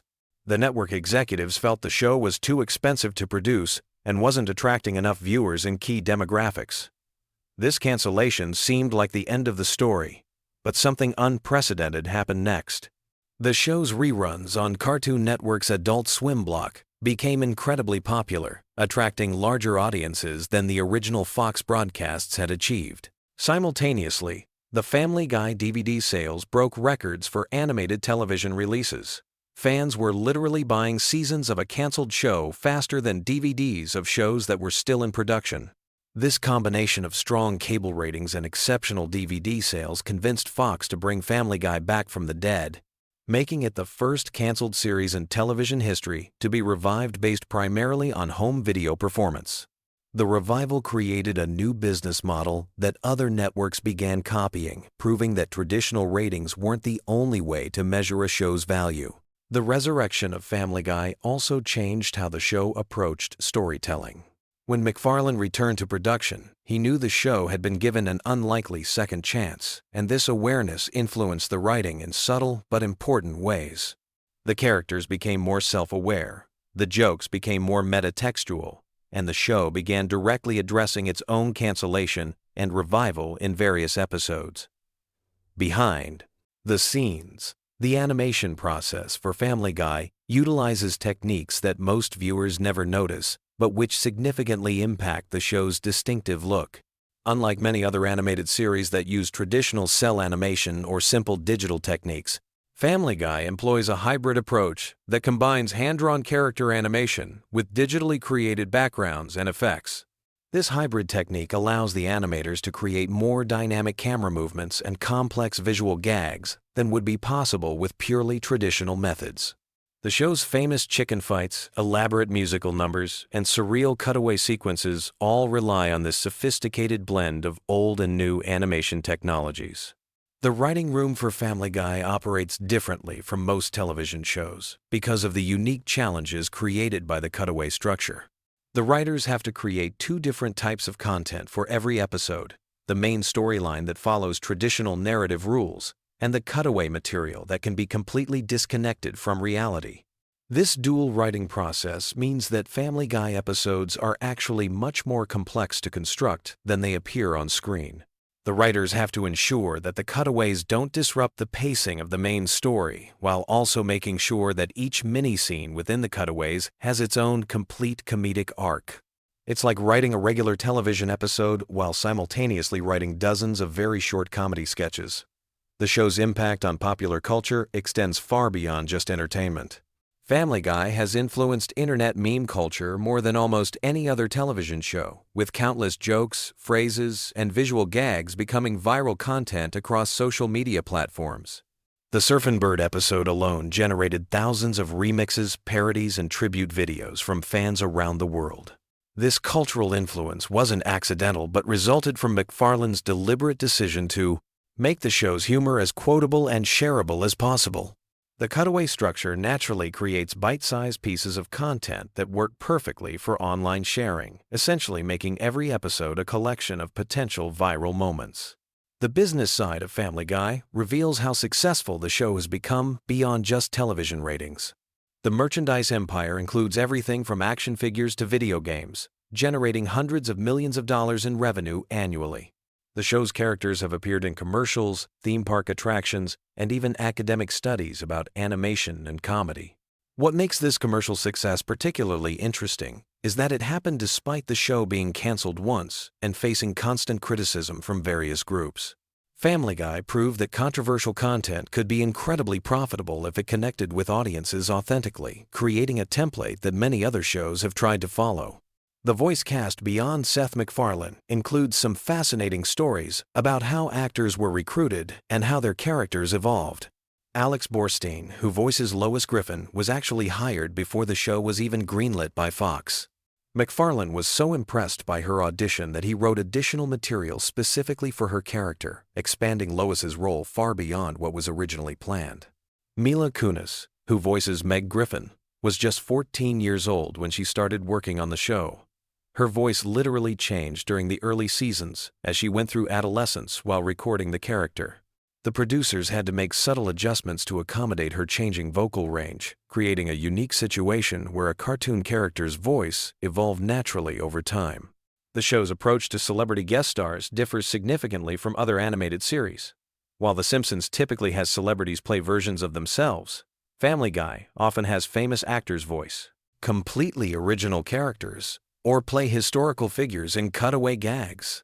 This approach allows the show to utilize celebrity talent in more creative and unexpected ways. Some of the most memorable Family Guy moments feature celebrities doing things they would never do on other shows. Precisely because the animated format and the show's irreverent tone give everyone involved permission to be more experimental. The result is guest performances that often become more famous than the celebrity's live-action work. The international versions of Family Guy reveal how the show's humor translates across different cultures and languages. The cutaway gags often require complete restructuring for international audiences because the references are too specifically American to make sense in other countries. Foreign language versions sometimes feature entirely different jokes that serve the same comedic function but use locally relevant references. This localization process has created dozens of different versions of Family Guy that share the same characters and basic structure but feature significantly different content.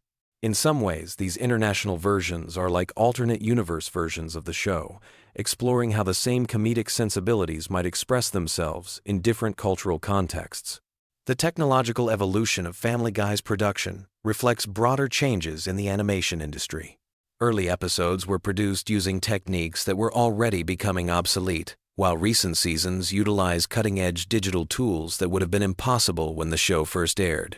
Despite these technical advances, the show has maintained its distinctive visual style by deliberately limiting how much the animation quality improves. This conscious decision to maintain visual consistency has allowed Family Guy to feel timeless in ways that many other long-running animated series don't achieve. Episodes from different decades can be watched together without jarring visual discontinuities, creating a cohesive viewing experience across more than 20 years of production. The legacy of Family Guy extends beyond entertainment into academic and cultural analysis. Universities offer courses that study the show as an example of postmodern comedy, examining how its cutaway structure reflects contemporary media consumption patterns and attention spans. The show has essentially become a case study in how traditional narrative techniques can be deconstructed while still maintaining audience engagement. As Family Guy continues into its third decade of production, its influence on comedy, animation, and popular culture remains undeniable. From Seth MacFarlane's near-death experience that changed everything, to the unprecedented cancellation and revival that rewrote television business models, the show represents one of the most fascinating success stories in entertainment history.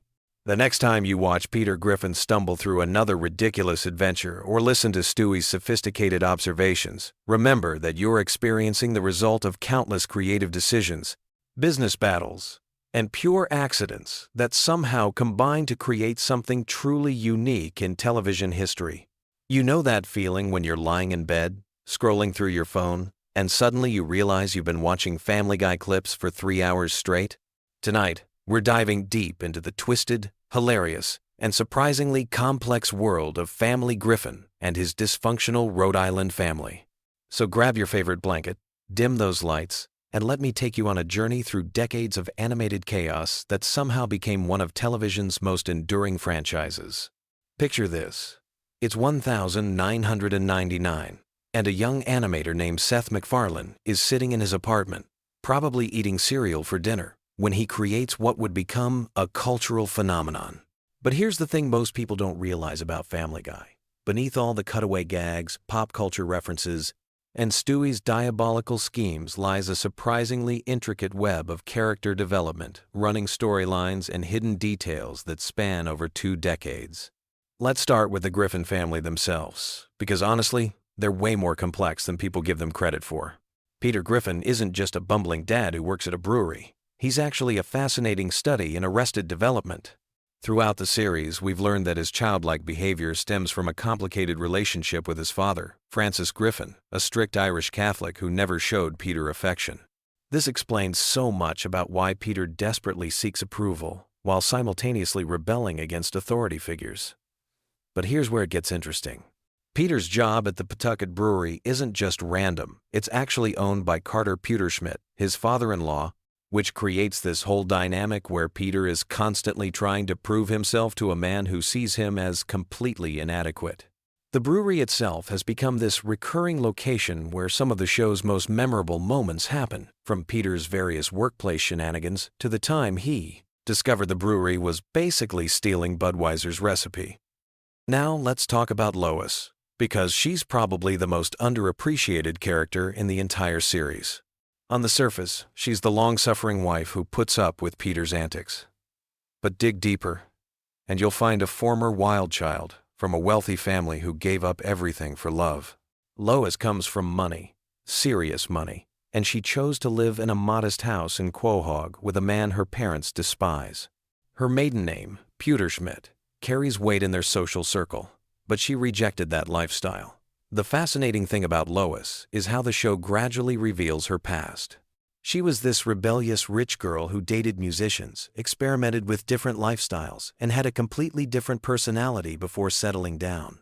Sometimes that old Lois emerges, usually when she's pushed too far, and those episodes are absolutely brilliant because they show the complexity beneath her patient exterior. Chris Griffin represents something really interesting in the show's evolution. Initially, he was just the awkward teenage son, but over time, the writers developed him into this surprisingly deep character dealing with typical teenage issues, amplified by his family's dysfunction. His relationship with his father is particularly touching because Peter, despite his flaws, genuinely tries to connect with Chris, even though he has no idea how to be a proper role model. What makes Chris compelling is how he's actually the most emotionally intelligent member of the family. He sees through his parents' problems, understands his sister's struggles, and often serves as the voice of reason, even though he's still figuring out his own identity. His various crushes, friendships, and coming-of-age moments provide some of the show's most genuine emotional beats. Meg Griffin. Oh, poor Meg. She's become this cultural touchstone for teenage awkwardness. But there's something genuinely tragic about her character that goes beyond the surface-level jokes. The constant rejection and abuse she faces from her family would destroy most people, but Meg keeps trying. She keeps hoping for acceptance, keeps pursuing her dreams, keeps believing that maybe tomorrow will be different. The really dark aspect of Meg's story is how the family uses her as their collective punching bag to avoid dealing with their own problems. When Peter and Lois are having marriage troubles, they unite in mocking Meg. When Chris feels insecure, he puts down Meg. It's this twisted family dynamic where she serves as the lightning rod for everyone else's dysfunction. But here's what's brilliant about the show's treatment of Meg. Occasionally, they give her episodes where she fights back or finds genuine happiness, and those moments hit differently because we've watched her suffer for so long. When she stands up to her family or finds someone who appreciates her, it feels earned in a way that's surprisingly powerful for a comedy show. Then there's Stewie, the baby genius with unclear sexual orientation and a British accent that nobody questions. Stewie's character has gone through the most dramatic evolution of anyone in the show. He started as this one-note villain baby trying to kill his mother and take over the world, but gradually became this complex character dealing with identity issues, family dynamics, and his relationship with Brian. The Stewie-Brian friendship is honestly the heart of the entire series. These two characters, despite their obvious differences, have this incredible bond built on mutual respect and genuine affection. Their adventures together, from time travel to road trips, provide some of the show's best storytelling because the writers can explore deeper themes through their relationship. What's fascinating about Stewie is how his intelligence serves as both a blessing and a curse. He can build time machines and understand complex scientific concepts, but he's, quote, still emotionally a child dealing with typical childhood fears and insecurities. His relationship with his mother is particularly complex because while he originally wanted to kill her, he gradually develops this deep love for Lois that he struggles to express. Brian Griffin deserves his own deep dive because he's arguably the show's most controversial character.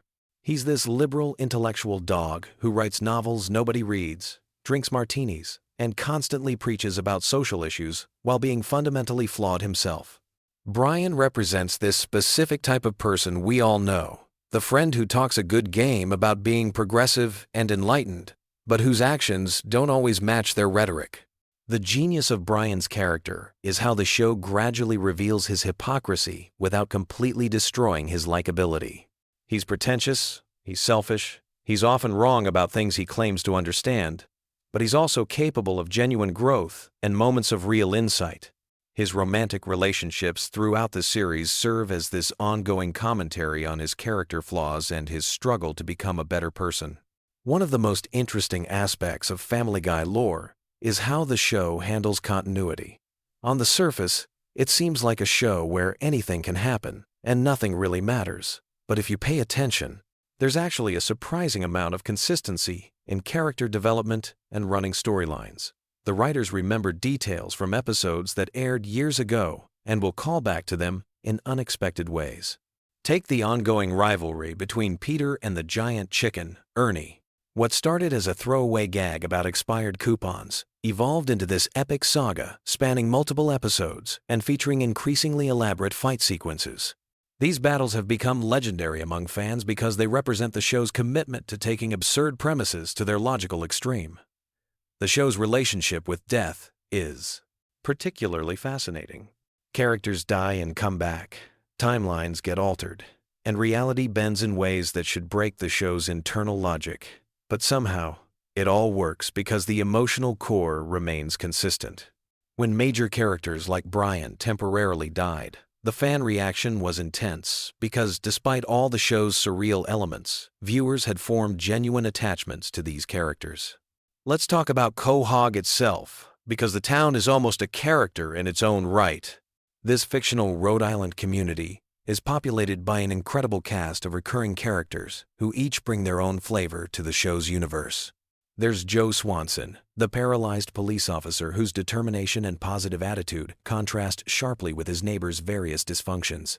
Cleveland Brown, before he got his own spin-off, represented this calm, reasonable voice in the chaos of Quahog.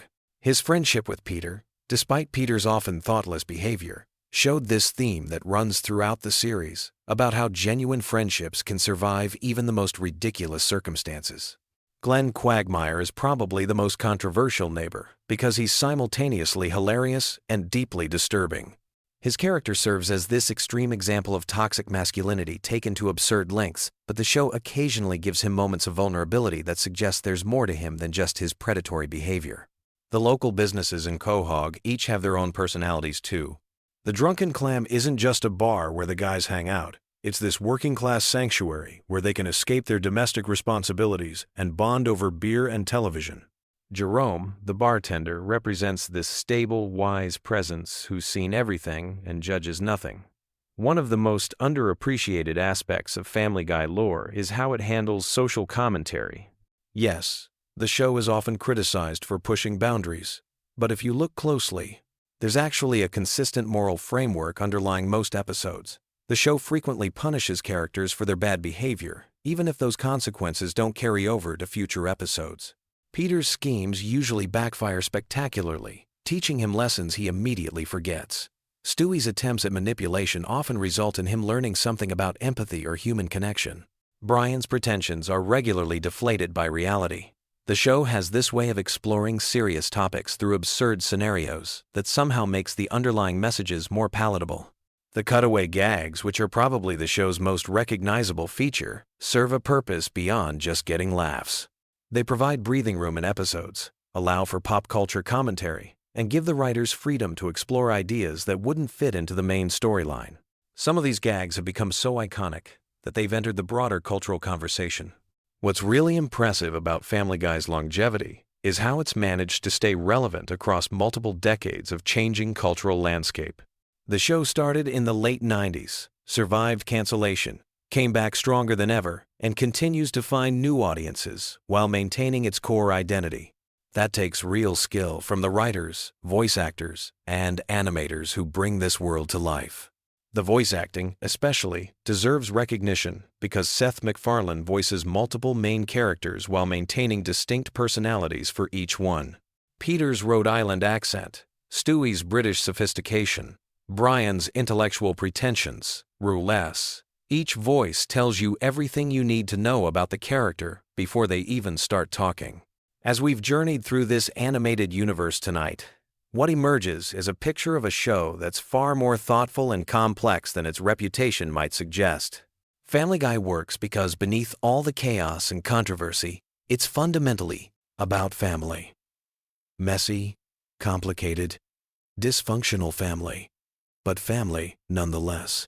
The Griffins may be terrible to each other most of the time, but when it really matters, they come together. Peter and Lois may have a dysfunctional marriage, but there are moments of genuine love and connection. The kids may be weird and damaged, but they're finding their way through adolescence and childhood as best they can. Maybe that's why Family Guy has endured for so long, and why we keep coming back to Quahog night after night. In a world that often feels chaotic and unpredictable, there's something comforting about a fictional family that's even more messed up than we are, but somehow keeps going anyway. So as you drift off to sleep tonight, remember that somewhere in Rhode Island, Peter Griffin is probably doing something incredibly stupid, Lois is wondering how her life got to this point, and Stewie is plotting world domination, while secretly just wanting someone to read him a bedtime story. Sweet dreams, and thanks for joining me in the wonderfully weird world of Family Guy. Did you know that Family Guy has been running for so long that if you watched every episode back to back, you'd be sitting there for over 7 days straight without sleeping? And tonight, we're going to explore the deep, intricate lore of this animated universe in the most soothing way possible. So, grab your favorite blanket, get comfortable, and let me take you through the fascinating world of Quahog, Rhode Island, where nothing is quite what it seems on the surface. The Griffin family saga begins long before Peter Griffin ever graced our television screens. In the quiet suburban streets of Spooner Street, a complex web of relationships, histories, and mysteries has been weaving itself for decades. Tonight, we'll unravel these threads slowly and gently, allowing the rich tapestry of Family Guy's storytelling to wash over you like a warm, comfortable wave. Let's start our journey with the patriarch himself, Peter Griffin. Born in 1956, Peter's origin story is far more complex than his simple-minded exterior might suggest. His biological father, Mickey McFinnigan, was an Irish fighter pilot who had a brief romance with Peter's mother, Thelma Griffin, during World War II. This revelation, discovered much later in the series, adds layers to Peter's character that extend far beyond his love of beer and television. Growing up in Providence, Rhode Island, Peter's childhood was marked by the influence of his stepfather, Francis Griffin, a deeply religious man whose stern demeanor shaped much of Peter's rebellious adult personality. The tension between Peter's carefree nature and his stepfather's rigid expectations created psychological patterns that would follow him throughout his life, manifesting in his relationships with authority figures and his own parenting style. The Griffin family home at 31 Spooner Street holds secrets within its walls that span generations. Built in the 1940s, the house has witnessed decades of Quahog's evolution from a quiet fishing village to the bustling suburban community we know today. Each room tells a story, from the basement where Peter keeps his various collections and hiding spots, to the attic, where family memories gather dust alongside forgotten treasures. Lois Pewterschmidt Griffin brings her own rich family history to the Griffin legacy. Born into the wealthy Pewterschmidt family, her upbringing in Newport, Rhode Island, was marked by privilege and expectations that she would eventually rebel against by marrying Peter. Her father, Carter Pewterschmidt, represents old money aristocracy, while her mother, Barbara, embodies the socialite lifestyle that Lois chose to leave behind for suburban family life. The love story between Peter and Lois began in the most unlikely circumstances.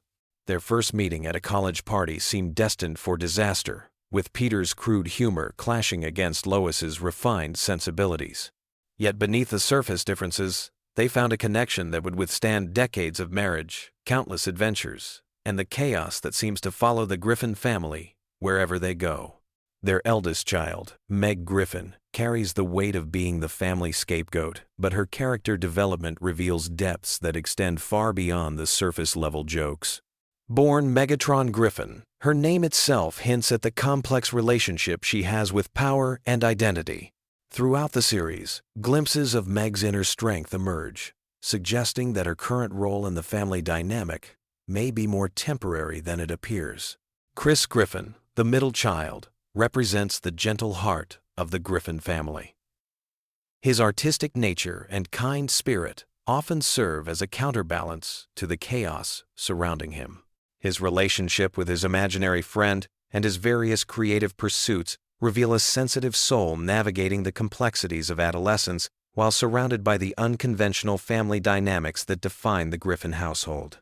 The youngest Griffin, Stewie, presents perhaps the most intriguing mystery in the entire series. His advanced intelligence, sophisticated vocabulary, and mysterious origins create questions that have puzzled fans for years. Some episodes suggest he's a genius infant, others hint at time travel capabilities, and still others present him as an ordinary baby whose adventures might exist primarily in his imagination. Brian Griffin, the family's talking dog, serves as both comic relief and philosophical anchor for the series. His role as the most rational member of the family often puts him in the position of voice of reason, though his own flaws and struggles with alcoholism and failed relationships make him a complex character rather than a simple moral compass. The extended Griffin family tree branches out in fascinating directions. Peter's sister, Karen, and his various relatives create a network of relationships that span different social classes and geographic regions. Each family gathering reveals new dynamics and old resentments that have been simmering beneath the surface for decades. Quahog itself functions almost as a character in the Family Guy universe. This fictional Rhode Island town has its own history, complete with founding families, local legends, and community traditions that date back centuries.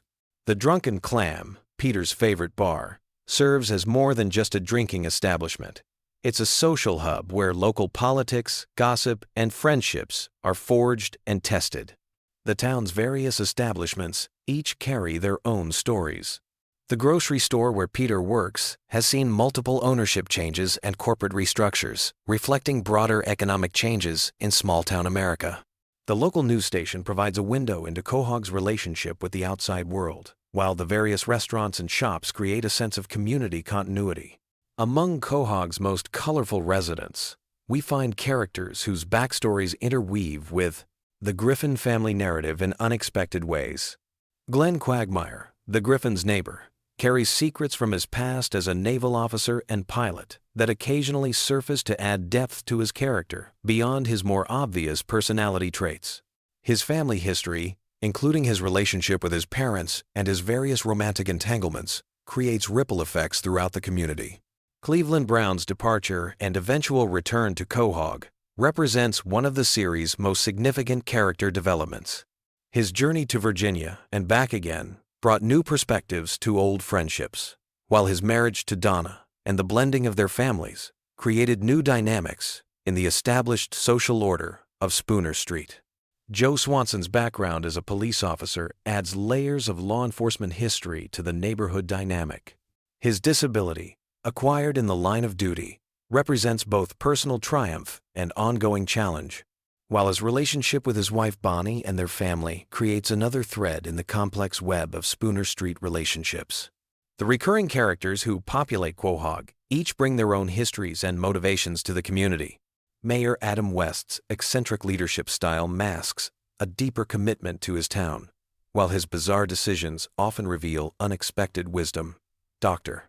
Hartman's medical practice serves the community despite his questionable competence, and his interactions with the Griffin family often provide insights into the town's healthcare system and social services. The series' approach to continuity creates interesting challenges for understanding Family Guy lore. Some episodes exist in their own bubble, while others build upon previous storylines or reference past events. This flexible approach to storytelling allows for both standalone adventures and deeper character development, creating a rich tapestry of experiences that can be appreciated on multiple levels. Religious and deeper, spiritual themes weave throughout Family Guy's narrative structure. Peter's complicated relationship with faith, influenced by his Catholic upbringing and his current skepticism, creates ongoing tension with his stepfather's devout beliefs. Lois's more moderate approach to spirituality provides balance, while the children navigate their own relationships with religious concepts and community expectations. The economic realities of the Griffin family life reflect broader American middle-class experiences. Peter's various jobs and career changes mirror the instability many families face in changing economic conditions, while Lois's occasional work outside the home represents the increasing necessity for dual-income households in suburban communities. Educational themes emerge through the children's school experiences at James Woods High School. The various teachers, administrators, and fellow students create a microcosm of American public education, complete with funding challenges, administrative politics, and the ongoing struggle to provide quality education in an underfunded system. Transportation plays a significant role in Family Guy lore. from Peter's various vehicles to the family's travel adventures. Each mode of transportation represents different aspects of American mobility culture, from the freedom of car ownership to the challenges of public transportation and the dreams of exotic travel destinations. The series' treatment of technology evolution provides a unique window into changing American society. Early episodes reflect the technology available at the time, while later episodes incorporate smartphones, social media, and digital culture into the storylines, creating interesting contrasts in how the characters adapt to technological change.